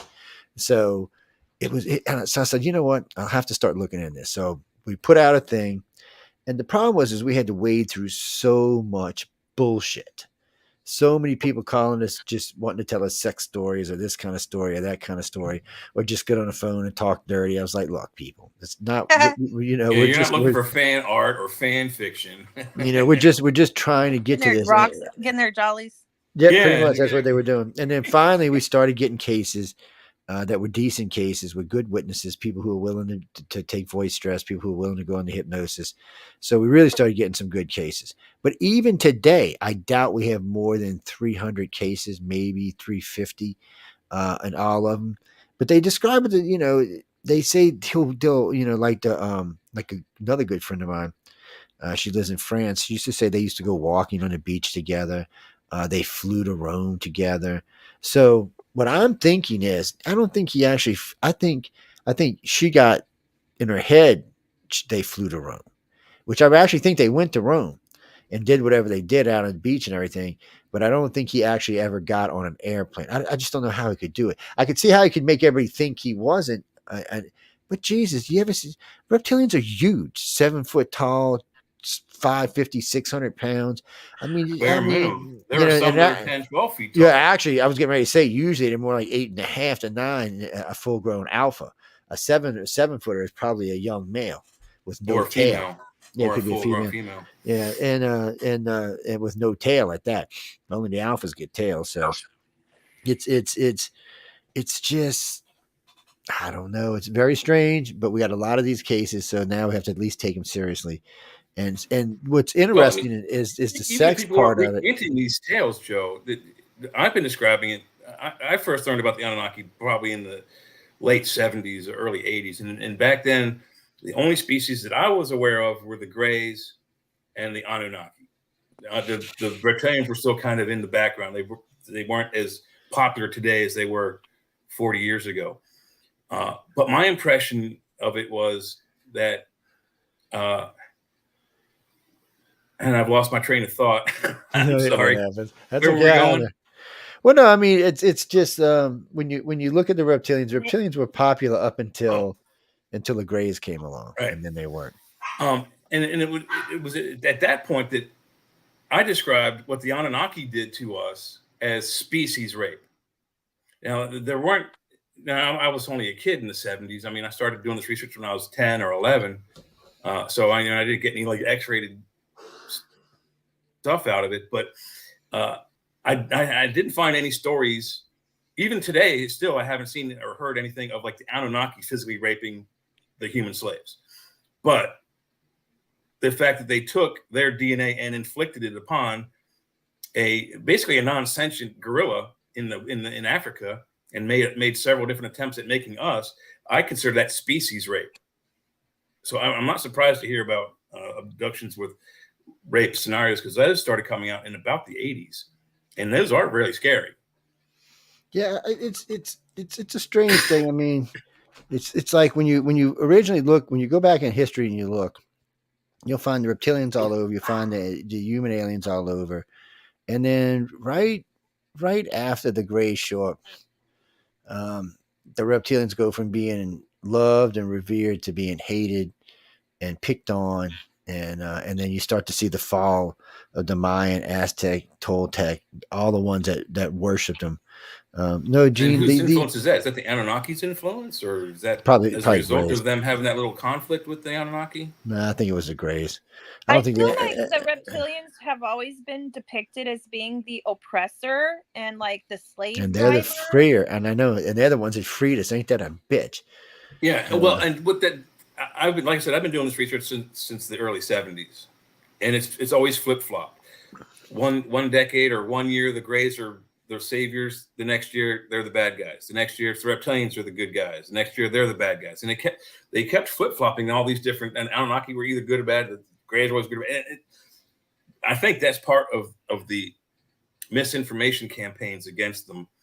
And if you go back to even just the early researchers, Zechariah Sitchin and those guys, they're looking at these clay figurines and they're depicting a reptilian figurine, and then there's also the figurines of the Anunnaki who have like dreadlocky hair. Reptilians don't have really that kind of hair. Yet they associated the lizard with the Anunnaki and being the same species, and we know that they're not. No, we know they're not. And, well, it's like the Zetas. I mean, people. What happens with the names are the Zetans, the Reticulans. So, but what happens with the names is one group will use this name for this alien, but then another group will come in and say, no, that's not what it was. It was this alien. And then they start to break it all up, and then it gets cluttered. So that's why I usually stick with just reptilians, humans, and Greys, because it's not that hard to keep those straight. Because when I do it the other way, then people are like, Well, no, because most people think the Zetas or the Reticulations were Greys, but then other people think it was somebody else, and I'm like, well, I'm not getting into it. Home worlds are home worlds, and from unless Earth, Venus, and Mars were all at one time original home worlds, um, which which would is be starting to cool. look like that's the truth. It's looking more and more like these three races may have come from here and left and then came back. And there looks like there were 4 They living probably were planets from Venus out to the asteroid belt. 4 Yeah, planets that had it at least looks like. sentient beings on 3 of them. Yeah, and I'm pretty sure the fifth one which was the one that's destroyed now. But then that's what other people don't get. I got into it with some Planet X's one day, and they're like, "Well, I said the Flat only earthers. I said the only planet that would the only thing in this solar system that could possibly have been Planet X is the asteroid belt between Mars and Jupiter. I said if it was put back together, it's 5 times the size of Earth, and that's what it is. And it would have been on an orbit that passed through about every 3,600 years. I said, but now it's destroyed and it's stable, hooked to Jupiter, so it's not going anywhere. And we still pass through a debris or a belt of debris that comes off of that every year. And every year we do that, it's like playing Russian roulette. We spin the barrel and hope that bullet isn't there. That's right. We pull the trigger, and it's probably one of the reasons why there are several extinction Well, it's not just that. I mean, after the Chicxulub event. Well, you've got the asteroid belt, you've got the Kepler, and then you've got the Oort cloud. I mean, it just. Well, the Van Allen belt's not an asteroid belt; it's a radiation. We're belt. Sitting in a shooting gallery. It's been said many times. I mean, it's not a question of. That's why we need to have big, giant rail guns. When we need rail guns that could slide a state when they fired, man. We need what we need. What happened to that asteroid? Oh, it was gone. Well, let's do that again. We literally at some point may have to actually send a ship out and hopefully have a good pilot that's really good at asteroids. Well, actually, what the latest plan I heard him talking about were mining or different asteroids, different planets, and different moons, just putting either a laser or a railgun type system on them, and that way when they see something, they just blow it up and turn it to pieces. Well, it's a lot better little pieces hitting us than big monster ones. We could easily put something on the far side of the moon. I saw a video that questioned it being called the dark side of the moon because it does get light. However, since it is tidally locked, it almost always faces away from the planet. We don't have actual true 360 on it, but I mean, it's spinning around the Earth pretty fast. You miss the target on the first run, it's not going to take much to come around again and hit it second, third time. So that's a viable position for a giant honking space gun. Yeah, there's a lot of stuff we need to think about, but they need to put them further out though. We don't even let them. They don't even need to get into our part of the solar system. They need to be destroyed before they get into. That's the thing, though, is that they're already here. There are already NEOs that are really close to the planet. There are so many things up there that we dropped from. Oh, I know. Mercury missions through to any space mission today. There's so much trash up there. I mean, they just dropped a pallet of lithium batteries off the ISS recently to burn up in space on the way down. Lithium. Yes, I know. Dropped it off into the atmosphere. So we're in danger of. I mean, there could be a screw big enough that makes it through the atmosphere, comes through your house, hits you in the head. It may not penetrate your skull, but you will be retarded for the rest of your life. You will have severe brain damage. Well, they were talking about very Russia. Unlikely, Leah. It's a funny scenario, but the possibility exists that some debris could fall out there and injure or kill somebody very easily. I just laugh at the R word. I'm one of those that still uses it as a. I went to a school specifically for kids with learning disabilities. Half the school had learning disabilities. The other half was kids that were so terribly autistic they could not be taught. So they had a place for them. And they retarded children. They were autistic kids, but they had a pretty good program to get these kids at least out of bed and into being a working Sicilian. A working Sicilian. Yeah, I'm partly Italian, so that's a Freudian. Yeah. We're making spaghetti tonight too, so I mean, I can't wait. It's slipping out, man. It's slipping. We're not making a donation to a page that doesn't exist. Who sent me this? Are we on YouTube live right now? Yeah, we're on YouTube. We're only on one though because we got. I didn't do my hair. We got a suspension on the other one. Why? Because of that. It's something. No, we repealed that one. No, that one got the first one we got because we got one like 2 weeks ago. They gave us that one. They said, "Oh no, you're good, you can do it." But then we got hit yesterday again. What's the And, website? I mean, what's the page called? that one's the channel? one that's working is UFO Gods and Extraterrestrials. You know, I had it open a minute ago. Let me see if I still have it open. It's where did I do with it? I just had it open a minute ago. Let's see. Yeah, hold on, I'll get it for you right now. Yeah, because I've searched for it and it's like I can't find the channel at all.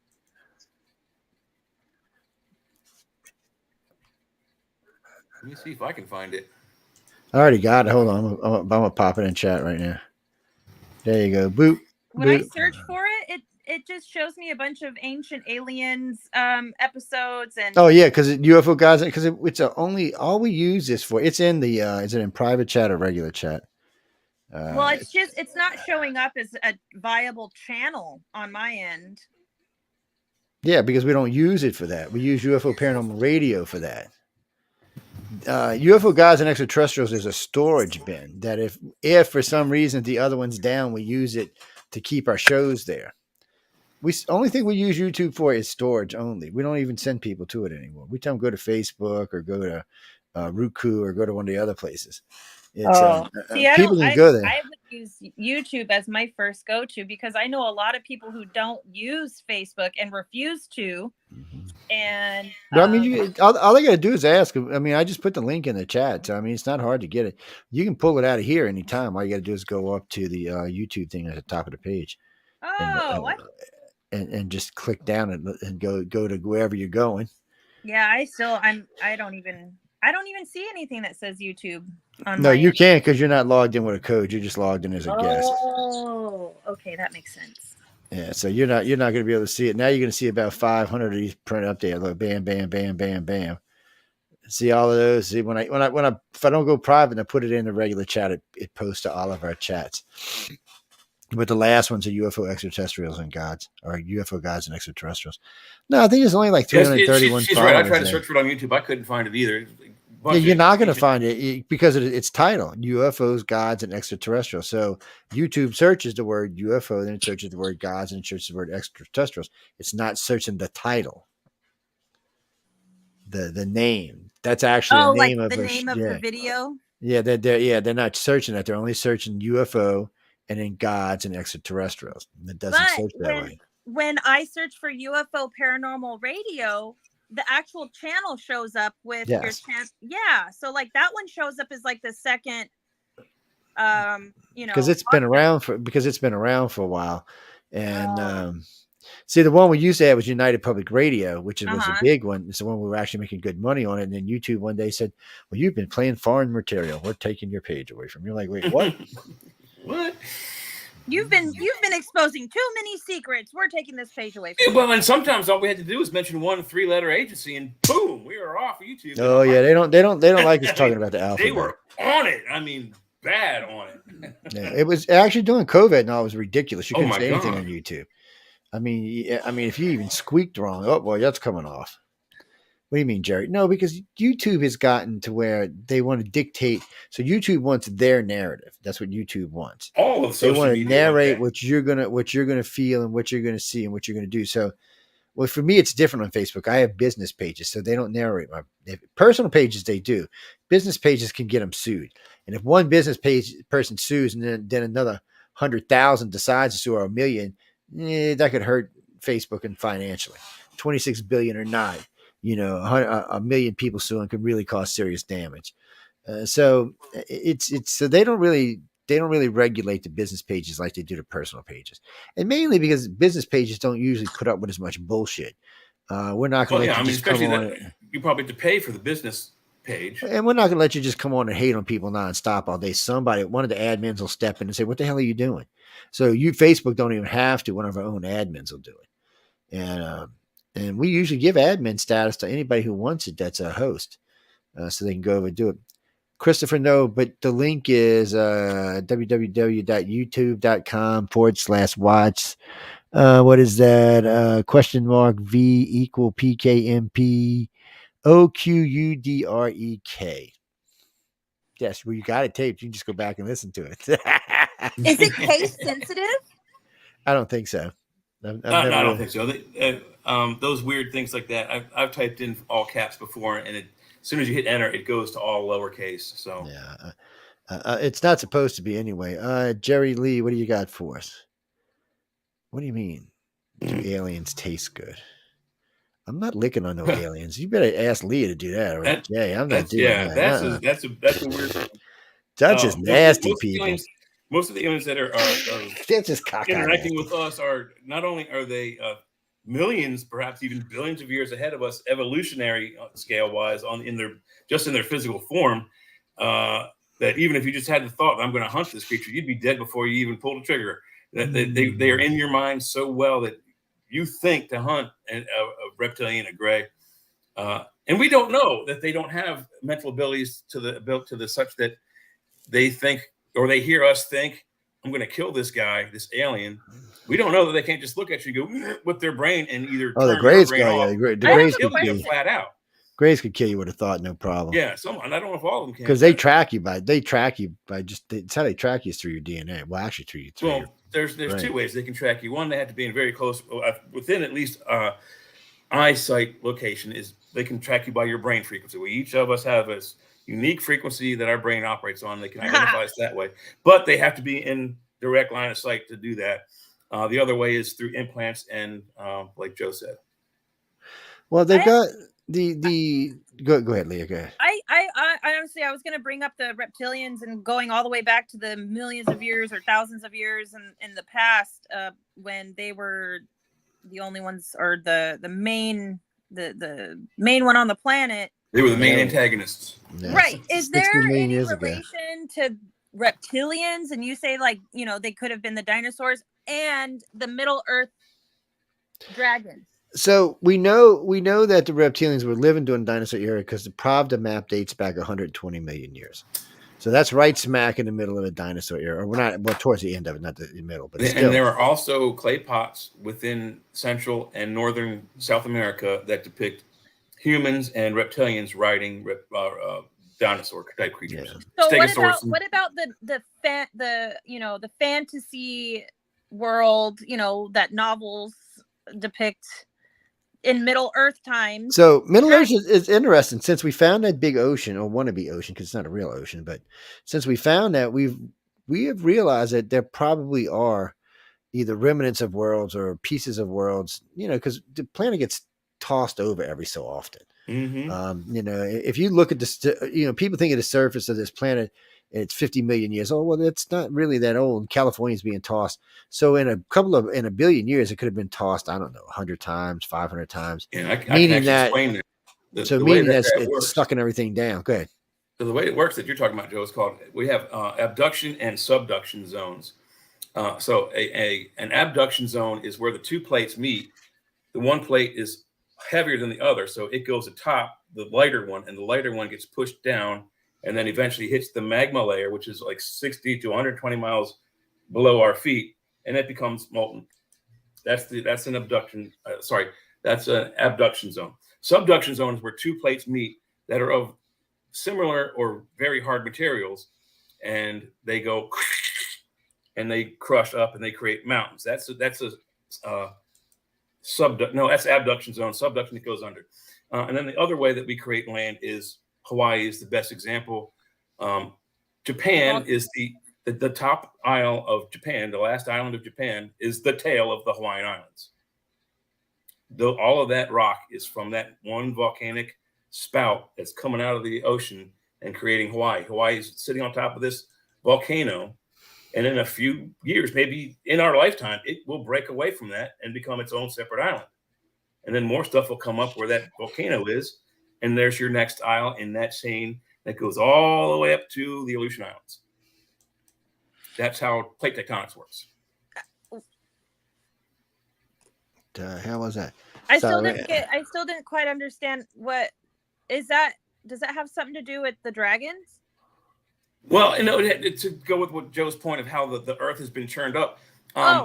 So the surface right now is constantly eating itself and reproducing itself through either a collision of two plates that create a rocky crag, like the Continental Divide is one of those, the Rockies, the Appalachians, the Urals, any mountain range is an abduction zone. Subduction zones, most of those you'll find at the very bottom of the oceans, underneath each, like at the about maybe 50 miles, I think, 60 miles outside the eastern coast here, where the plates meet. There's one plate going underneath the Atlantic, and the other part's going on top of the floor that's going underneath. So it's a dynamic planet. The planet is never the same today as it was yesterday. Constantly changing. Shorelines are changing hourly on this planet, and coastlines probably every couple thousand, 100,000 years. Yeah, it's so. I mean, it'd be easy for societies to get pulled under and left behind and partially survive, or well, there may be some caverns with some billion-year-old society that maybe it's dead, but their technology or parts of their existence may be found. I doubt it. Like dragons, but perhaps. Possibly dragons. Possibly could be dragons. I don't look. We have a lot of stories about dragons, particularly St. George and the Dragon. I think that particular story is probably about an exotic crocodile that got across the Mediterranean and into England. Whether it was captured and brought there or swam across the Mediterranean, however it got there, it got there. But that doesn't explain the Chinese depictions of dragons, the Indian depictions of dragons, Middle Eastern. Every continent has a dragon story. Even us, they call it the Thunderbird here. Well, they just dug up that damn dragon in China just recently. It's a small little itty bitty one. No. This thing was huge. So what it was is whatever it was. That's why they call it the Chinese dragons. Chinese dragons are long. They're different. They're more snake-like. So this thing was all curled up like a whatchamacallit shell. I forgot what you call those damn things, but it was. But anyway, they found. Oh no, Ouroboros. But anyway, they found this thing and it was most interesting. We covered it on the news. I don't know. God, it was like 8 weeks ago or something, 10 weeks ago. It's very interesting. Actually, when you seen it from the top, it looked like the Mortal Kombat dragon. Okay. Oh, wow. It's an Oriental dragon on that video game. So yeah, so that's what I'm saying. So that's what it looked like, and because there's a particular part of the video where they have the emblem and the dragon's all curled together, all curled up, and that's what this looks like. What they found. It's very interesting stuff. I haven't been doing my homework. Okay. It's well, we all have people that keep us up. Holy cow! It's interesting stuff, though. It looks like what I would call Tian Lung, which is I believe a water dragon in Chinese. Yeah, it's probably what it is. But anyway, it's real. So I mean, when people used to say these weren't real, they found this thing was real. So obviously, somewhere along the line, people forget that some of these dinosaurs may have made it into not our modern times, but past modern times. Meaning 500 years ago or 1,000 years ago, one of them may have showed up somewhere, popped out of a lake or something. Hey, what the hell was that? Let's go kill it. Christopher, I have no idea about the European dragons. They look cool. Can we show it? Let me show it. That thing. Yeah, go ahead. That is bring it up. Badass looking. I want to see. Pardon my French. Yeah, I'm getting it. Hang on a minute. You got to find it. He'll bring it up in a second. It's what's that, Brimmer? Brimmer, you can send me some food. I'm starving. I could go look. I want steak. I'm starving to death, man. Prime rib. You guys are welcome to come on over. I'll have bolognese done within the hour. I hope if she's down there still cooking. Let me just Stargate my way there. That's right. That's what I'm saying. We need portals for. Step on hey, that. Jay, you said we could come eat, buddy. Get on over here. So we here to eat. I got the ears. Where's my image?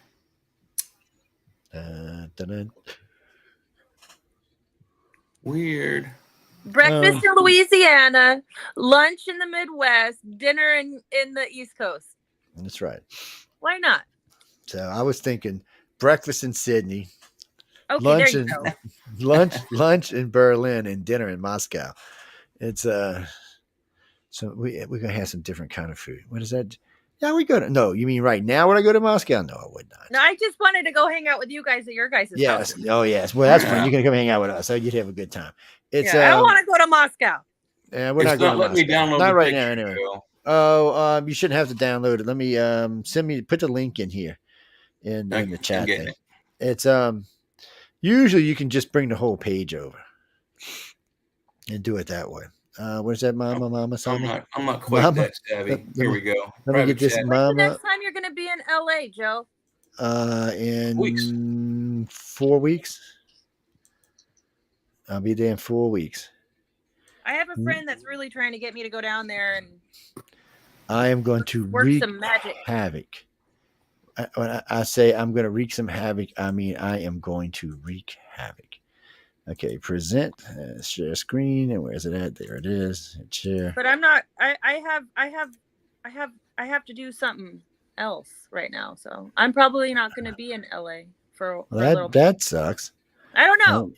Everything's up in the air. Check that out. It even looks like a heart in there. Look at that. That's his the thing. legs Look are at in that. the same place as in depicted in the. It's weird. It's got like made like a kind of a warped heart shape in the middle, but are those wings or is that part of its spine? It's hard to tell. So this is the head. I'm on my phone. I can't see anything on this phone. So that's its head right there, and it's got a long ass neck. Look at his neck. Leah, in the private chat, I sent the link so you can take it.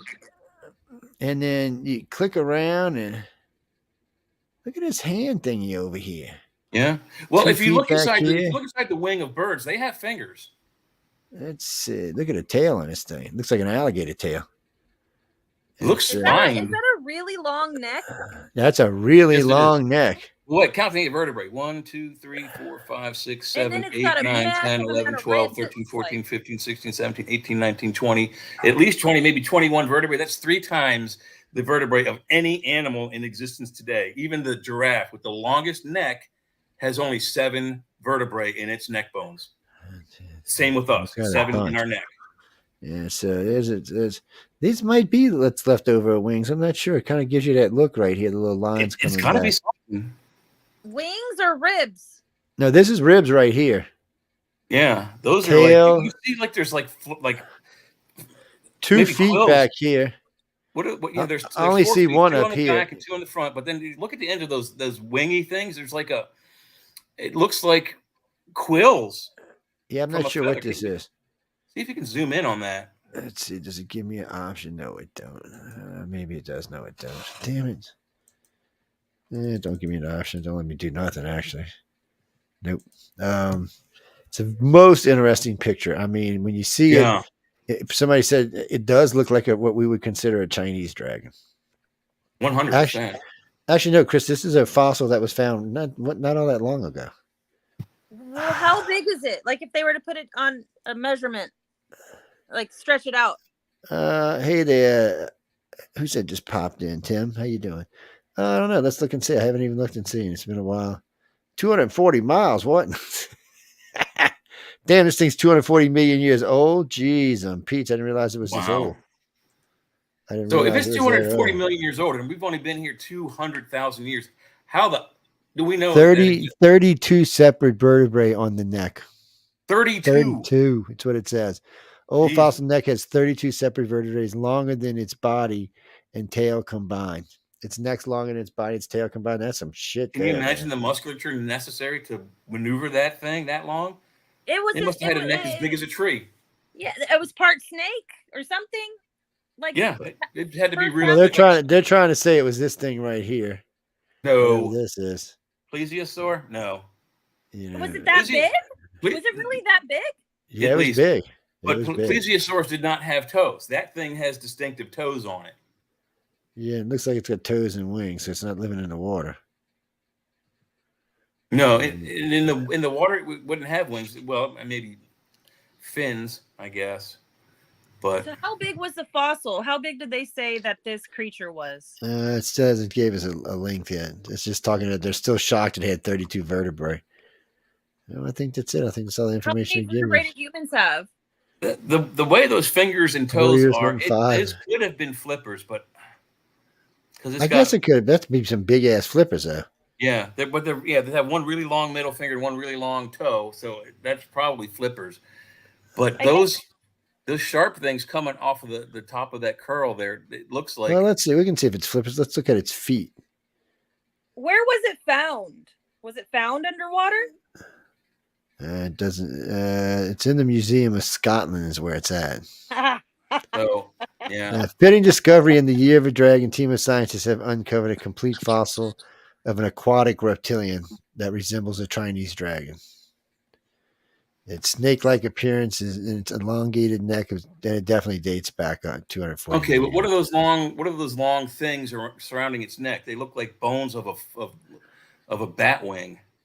You see what I'm talking about? Oh, I've zoomed This in on is the from head. NPR. Yeah, this is really wacky looking. It's just wild, and it's curled up on itself. Yeah. But Its body's curled up on itself. Follow That's what's weird. the neck from the shoulder all the way up to the head. What are those long things there?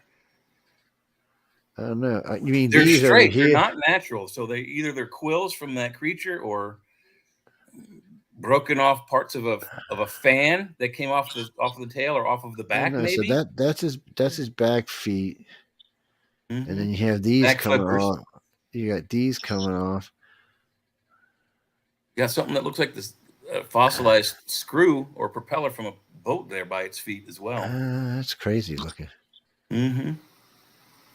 But see, this front one don't look like a flipper kind of hand. Yeah, because if you look at the plesiosaur bones, they have the middle finger goes really long. 3, 4, 5. Like that, and it shapes like a It leaf. just looks like it looks like the hand's more designed to grab something than to push something. Mm-hmm. No, if it were grabbing something, the fingers would be like much closer in length. Let's see. I always thought it looked like bats had hands, even though they really don't.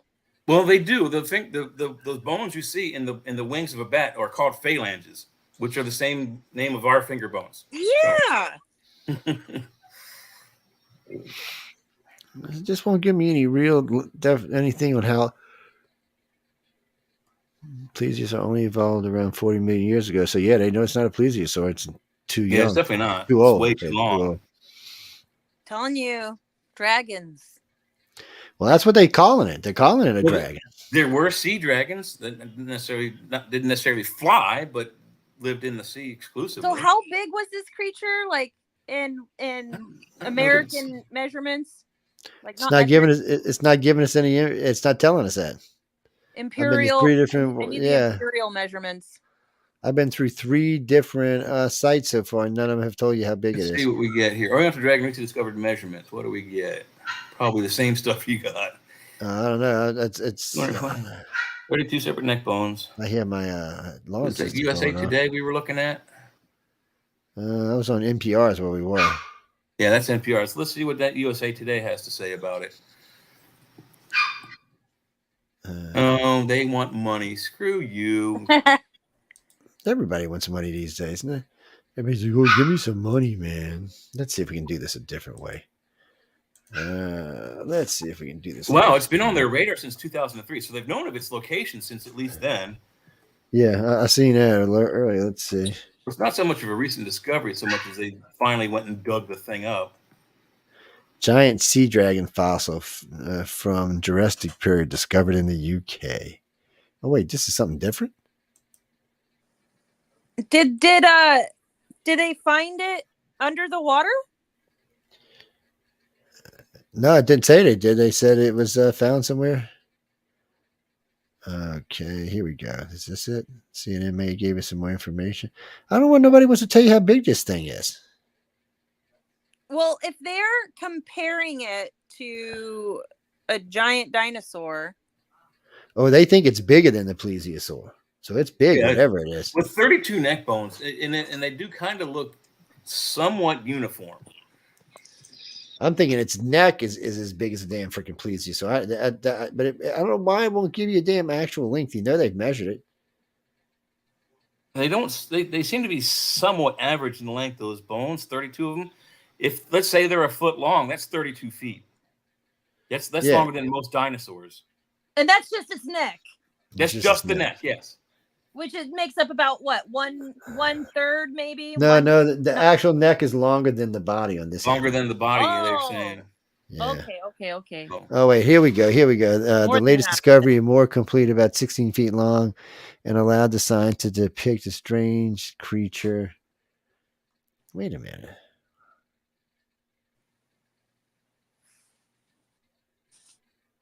Oh, they actually found one before this, and this is another one they found. What?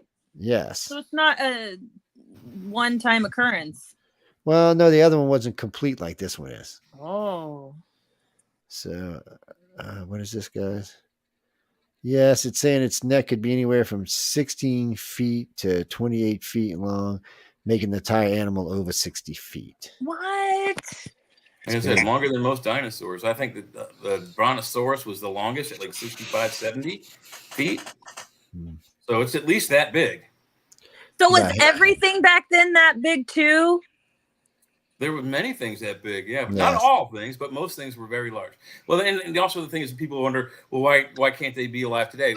The speculation is, at least through paleo botanists, they're pretty certain that the oxygen levels in the atmosphere were 2 to 3, 4 times higher then, and could support a large body. Yeah, not as much today. Yeah. Carrie, hey Tim, hey Perry. We get ready to get out of here in a few minutes, Carrie. But what was that? Oh, what is? No, we were just talking about the dragon. Has nothing to do with aliens. We don't think it's an alien. No, we just think we were just talking about dragons. Yes, we got off course. A hitherto previously unidentified creature that we just found. I wanted to know if there was a link between the reptilian race and the dragons. Well, they were probably riding the raptors and shit. I bet you they were out there riding the raptors and stuff. That was their horses back in the day. There is a rumor, an untold rumor, that there are 2 distinct species of reptilian type of creatures. One of them are called the Dracos, or those that have come from outer space. The ones we were talking about earlier in the show. And then there are those that evolved from dinosaurs on this planet. And it's not certain whether they were evolved to the point where they were able to escape the planet. But allegedly there are some pockets of them living in caverns on certain continents, including the U.S. You know, it's freaky. And both races do not like each other, by the way. Have you ever seen Harvard's rendition of a raptor brought forward to now? Yes, it looks like some of the alien creatures. It looks like a friggin' gray is what it looks like. Mm-hmm. It looks just like a gray. It's very strange when you see it. The first time I was like, wow, well, that's kind of the grays have been weird. said to have like a reptilian texture on their skin. Is that not incorrect? I don't. It's weird because when people tell you they touch them, everybody always says they feel smooth. Well, some said bumpy too, especially those. Some usually talking. Some of them talk about being smooth to the touch. And what's weird is so when you touch something and it feels cool to the touch, it means its body temperature is lower than yours. Yes. You touch something that feels warm to the touch or hot to touch, it's either the same as yours or hotter than yours. Mm-hmm. So it's weird with the grays. The grays seem to be, and the grays are more complicated than the others because one, you've got the little 3-foot grays who really just seem to be like worker bees. Yeah, automatons. Which and the 5-foot kind of are the same, but when you get up in the 6 and 7, that's different. That's, I don't want to call them royalty, but they're way up higher in the guard. And then when you get up to the 8-foot males and the 9-foot females, that is royalty. I mean, they're not as sentimental towards fluffy things like cats and dogs and creatures like that. No, they really are to us, though. They are to us, though. Neither am I. So the grays really do kind of think of us as their pets. I love it. When you hear people talk about the grays, and sometimes I've heard a couple people talk about grays with a belly laugh. The grays do have emotions. They have the same emotions we do, even probably more intense. They're probably more like the Vulcans. It's just they control their emotions. Yeah. But if you can get one to break a laugh or to crack a smile or do something, you know you've really achieved something. It's just, and so we've heard this before, and we also heard they got a temper because one of the things we used to do is we still do is train contactees how to get information. We train contactees. We'll do it in groups usually. So we'll pick one question, use 25 to 50 contactees, give them all the same question, and then every day have them recite that question every day. Because the first time they get picked up, the first thing they're going to do when they see that gray is that question is going to pop out of their head into their head. And the grays being what they are, a lot of times will answer without thinking about it. Well, sometimes they can be repercussions for that. The grays don't always like you. See, a lot of times when you pop in the gray's head, they're like a proud pop. Oh, look what my contactee did. Oh, look. Sometimes you ask the wrong question. Oh, no, you get spanked for that really hard. They can really screw with your brain pretty in a major way. So it's it's part of what we do. We always warn people that that's a possibility that could happen, especially We- being some of the questions we asked. You can. Yeah, we honestly don't know their full capabilities. I mean, they could with this, But as far as I know, they haven't killed none of our people. but they could easily erase They an could. identity and put and implant a new one and change that person and drop them somewhere else on the planet, and you'd never ever see they're alive, safe somewhere on the planet, but they're not themselves. They have a new identity. Usually, they will plant an image in their head that is so disheartening it takes a long time to get over, and it will guarantee you won't make that mistake again. Yeah. That's the last time you'll make. They I mean, they are here for us, and well, sort of. I think they're here more for the planet's sake than ours, and there's the fact that we're here. They have, since we are not considered, I guess, natural. I think fauna, what really I think happened here is, unfortunately, all this other shit we were talking about happened, and we became a created species. We became the responsibility of the council. The council allowed us to be created through whatever means it was. They can't go let them exterminate us because we are now a sentient species. And eventually we will be, since we contain reptilian, human, and gray blood, we will be more advanced than all of them one of these days. We'll definitely have all their abilities. And plus, you can see it in us now. It's just, it's limited, but you can see in each generation, it's coming out more, it's coming out more, it's coming out more. And eventually, maybe 1 million years, maybe 5,000 years, maybe 500, I have no idea, but sooner or later, we will possess all the same abilities that they do, along with the same intelligence ranges. So, what do you mean they'll wipe us out before then? If they wanted to wipe us out, they would have already done it. We'd already be done. Yeah. I tell this to people all the time when people lecture me about, oh, they're here to save us or they're here to wipe us out. I said, well, we're still here and we're still ignorant. Because we have freedom to choose. We have what's called free will, and I think that's really what's at play here. But that's not the problem. The problem isn't free will, and the problem isn't, are we a slave race? Are we a worker bee race? The problem is that we're arrogant, and we think that no, really, we think we're arrogant. This is our planet, but what? We think we're better than whatever. So aliens can come along. So we're just that dumb and arrogant that we think we can get, we can get over these advanced species. I mean, we're talking how old are the Greys? 100 million years, 400 million years? Probably way more older than that. They so if you go by what the light beams tell people, they're 700 to 1 billion years old. The reptilians and humans are somewhere in the 250 to 500 million years. And allegedly, this galactic union we've been talking about formed somewhere about 4.5 million years ago, about the same time they started messing with this solar system. It's more than likely they were probably. I mean, so we definitely have something to do with Mars because our DNA is somehow tied to Mars now. We figured out because of our biological clock and our optimal body temperature to work in, it's not Earth. Our biological clock don't fit this planet, and our optimal body temperature was on Mars 55 million years ago, not on Earth. We're also no longer covered in fur, and we're the only, as far as I know, only species on the planet whose skin is grievously harmed by the sun. Yes. All the other animals on the planet, it hardly affects them at all. Guess why? They're from here. Yes. And probably we're probably descendants of maybe the Atlanteans or something, or the original aliens that made us. And we think, we talk about the human aliens used here to get DNA to create us, but we don't know that for sure. They could have been using DNA from something they brought along with them, or they could have had the Greys give them some DNA. We don't exactly know what it was. We do know we do share genes with the rhesus monkey. Because that's what RH stands for. No, Jimmy, RH stands for rhesus monkey. That's what it means when you're getting your blood work done. So here's something weird for you. The RH negative people don't share a gene with the rhesus monkey. Only the RH positive people do. So you mean RH positive, like A positive, B positive, anything positive? Or anything positive. Okay, that would be me. They share a gene, a common gene with the rhesus monkey, which all positives do on the planet. All 85% of them, all 7 billion or 6.8 billion of them, and the RH negative people don't. They don't share that same gene. And those are the ones who usually are. You're just a cute little monkey with a tail. We're gonna buy Leah a tail so she know. It's nobody knows why. Nobody understands it. Nobody even knows where RH negative came from. They just popped up 40,000 years. They think 40,000 years ago. It has no ancestral tie to this Earth. And the bad Well, part I must is, be human then. Darn it.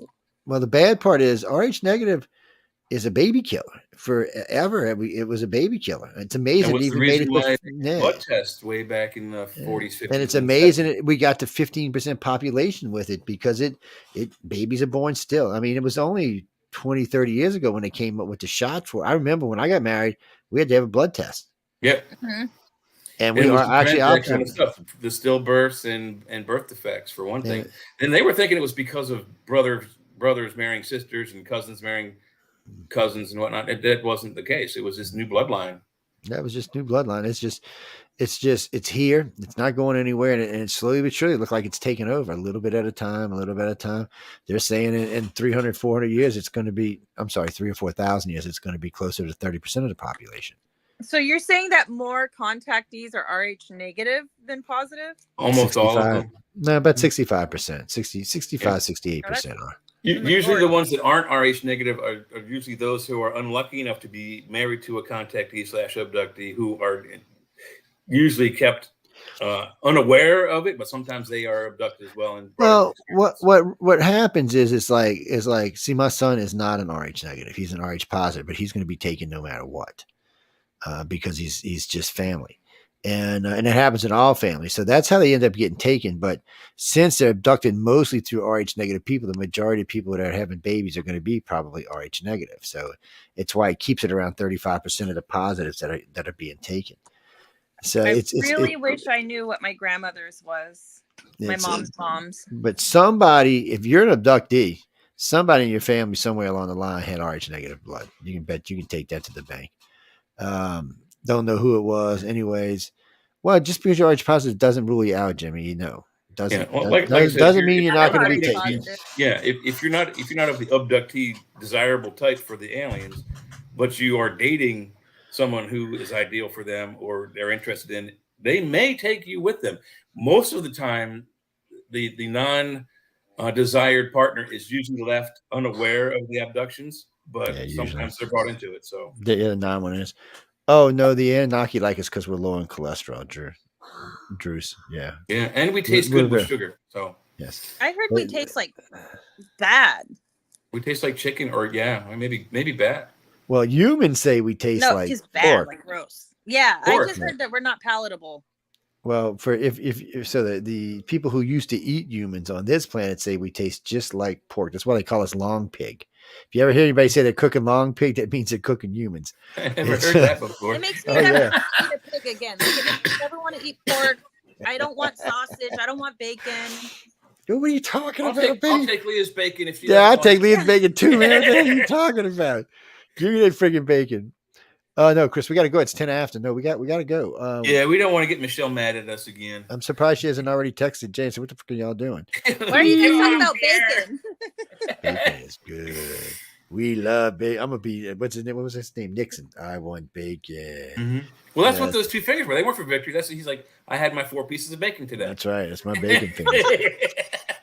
The impeached president like bacon. In between was the scrambled eggs. Yes, that's right. He did have a scrambled egg. All right, Jessica. One question. What is it? You mean why do they want us? Because they created us. And B, there are other species that may want us for whatever reason, fix their cloning operations that are going awry and whatnot. So I hear the Anunnaki women especially like bald-headed Earthmen. Yes, that's why I won't cut my long locks off, because I figured that might be enough to keep them off. I can always flip over my head and shit. No, Chris, do you think some of us signed up for it? It was I don't think you signed up for it. Maybe your great 100 times removed grandma signed up for it. Regardless of how benevolent. Once the family line started, everyone from that point on. Pop Constantine. Maybe so, but once the family line started, that was it. They only abduct in family lines. So once your family line started being abducted, that was it. You're stuck. And when they're through with you, or even while they're doing it, they always abduct the children. They abduct the grandchildren, the great-grandchildren, the great-great-grandchildren. Even if they're through with the parents, they still abduct the rest of them. Yeah, well, the abductions of the parents generally tend to slow down at around the 40s and 50s. They don't stop entirely, but they... Well, almost do. some people in mid-30s they do, but that's only people who are absolutely, how can I say this nicely, completely useless. Yeah, whether they've had Meaning a that vasectomy or meaning that there's no more tubal part of whatever ligation. programs they're involved in, or maybe they're too scary. At 35 they don't want to be scaring people all the time. So by the time you're 35, 38, when you reawaken on a ship, you should kind of be used to what you're going to see. It should kick into your brain because they release that cap they hold on your brain when you get in there. So you should start recognizing stuff and saying, okay, well, I know they're not going to kill me. They're not going to eat me. They're not going to saute me. Whatever I'm here for this time, I'm here for. You Wash may this into be, jelly. yeah, they may give you a room on the ship because they do that a lot of times and let you work on different projects, whatever it may be. Well, Jimmy Lee, so they have little ships that come here and pick people up and do stuff, but they have motherships in our solar system. Oh yeah, They there's no have ships doubt about like that. aircraft carriers that drop smaller ships. But getting into Yeah. Leah's question, did anyone volunteer for this? I don't think so.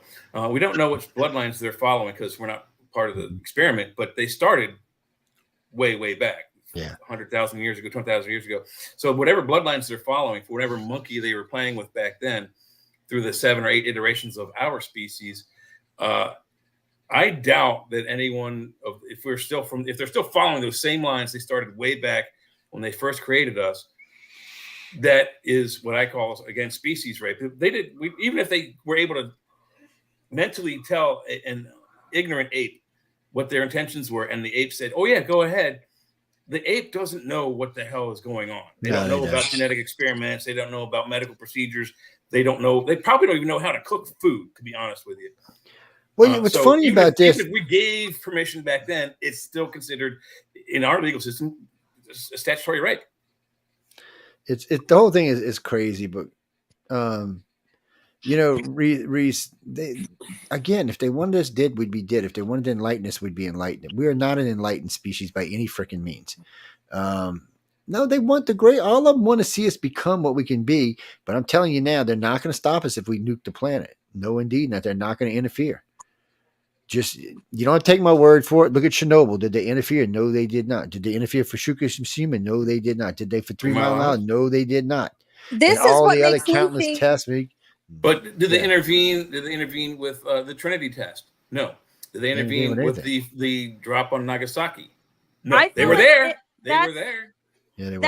I feel like that's why it must have something to do with what people perceive as God, because of the fact that they're not interfering with their free will. Like, they're letting us not nuke us, but like destroy ourselves, because that's the choices that we're making. That's true. But in the same aspect, they are taking you, doing experiments into enhancing you so that your children are born and more enhanced. So if you look at previous generations, you will notice, especially in contactee families, that the children of each generation seem to be a little bit more telepathic, a little bit more empathic, and have other abilities. The problem that happens here is, advanced. Look at our children today. Look at a 3-year-old. What were you doing when you were 3 years old, Joe? Yeah, I was sucking on a binky. I guarantee you, I was sucking on, and my cat would steal it from me and eat the rubber off of it. Kids today, 3 years old, what are they doing? They're playing piano. They're playing piano. They're at the computer. They're playing video games. They're mathematically geniuses by the time they get to their first year of school. Some of them are already doing martial arts, and I mean, also they're emulating their parents. So like it really depends on what their parents do as a profession and what their parents encourage them to do. Think of this: there's a lot to keep up with. Every generation, each prior generation, and each coming generation has to learn to keep up with what's going on. That's why when people tell me about time travel or saying, well, I died in 1500 and I came back in 2500. So I have a hard time with that. How is your brain, your consciousness going to adjust with that? I mean, in 1500 was a whole different kind of world. It's going to be in 2500. Let's be honest. And it'd be like today going back to, the 1500s. It's just a different world. I don't know how you would cope with today's world. I mean, just not that. You have to be able to learn these technologies. All this new stuff's coming in. So you're bringing your brain, which is boosting your children's, of course, and their children. And then when you come back, it'll be the same thing for you. And then, of course, your family who's raising you will be at that point, making sure you understand what you need to. But if you do it any other way, it's not going to work. It's you're just going to end up having big gaps and memories and shit. Yeah, and if you look at it this way, the way that we're going now is like we were talking about kids. When I was a kid, I wasn't playing with a computer. I wasn't mathematically astute. I was sucking on the binky and playing with kitty cats. Yes. We Yeah. got kids today. They're doing martial arts, playing on the computer. They're smarter on the cell phone than their mother, who owns the cell phone. So we're getting to the point where if you look at any species out there, giraffe, lion, cat, Fish? dog, those, except for maybe the exceptions Smelly like cats fish. and dogs and rodents, most animals out in the wild in Africa, when they're born, they stand up within minutes of being born or they're food. Have you ever seen any videos that they do it and I've seen it with a horse in our country, I've seen it with the animals in Africa, that when the animal is born and it's lame and it can't stand up in the right amount of time, at some point the herd starts moving on. And you can see that mother not wanting to leave that child alone, but at some point she has to abandon it. And that animal that wasn't able to stand up is dead. Well, we're going to abandon all of y'all now, people, because it's way past our time. Yeah, way we're past. almost at We're 20 minutes we're But we're past six. evolving. yes, real quick, we're be in that way. trouble. We'll be able to Yeah. walk and talk when we're born. So we're not there yet. Give us time. We get better each generation. Carly, we got to go, boo. Yes, I love all of y'all. Y'all all come back and see us next Wednesday. Leah will be here every time she can be. She's always, we told her we wanted to come co-host with us all the time. I will be here. I am gonna be She in a is an different alien. country though. I have to tell y'all, she is actually an alien. I'm sorry, I just wanted to. I travel back and forth too many. Girls or guys, if you get a crush on her, remember she is an alien. Part. Yes, and she might suck your juju out of your head, so you better be careful. I'm just warning you. Or she might call a Gray to come suck the juju out of your head, which would be even worse. No. That would just be horribly painful. I'm teasing you, people. We gotta go. Thanks again, everyone, for tuning in to United Public Radio and UFO Undercover. Remember, you can catch us here on Fridays and Wednesdays with these two, and Jay, of course, is also on Friday again with crazy Jeffrey Pritchard, who we love to death. Jeffrey hosts the Church of Mavis, in case anybody don't know. No, Leah's doing a great job. She already knows how to host. She used to host with us before. Thank you, whoever said that. And we talk about a lot of stuff. Yes. Well, if she was dumb. It's really difficult for me right now because I don't really have the right setup. I'm doing this off my cell phone and I'm holding my phone. Let me tell y'all a secret. If she was a dummy, she wouldn't be hosting with us. How's that? Anyway, we gotta go. We don't allow dumb people in the network. I'm sorry. Yes, it's Michelle's number one first rule. Well, actually, it was the first rule I told her, and it's her number one first rule. No dumbs allowed. No. We got some people I wonder about sometimes. That's just because they new ages. That's all. I'm just teasing before I get myself in trouble. Good night, everybody. Stay tuned. Be sure to check into the Outer Realm, who's on right now. Hope y'all go enjoy our show. Yeah. Not sure. Please apologize to her for us being late. Thank you. That was really fun. I liked hearing about the fossil dragon. Yes, that was. And y'all, any moans? Cool. Last thing we got to say, any moans, groans, bitches, or complaints, please write to Michelle DeRoche. Good night, everybody.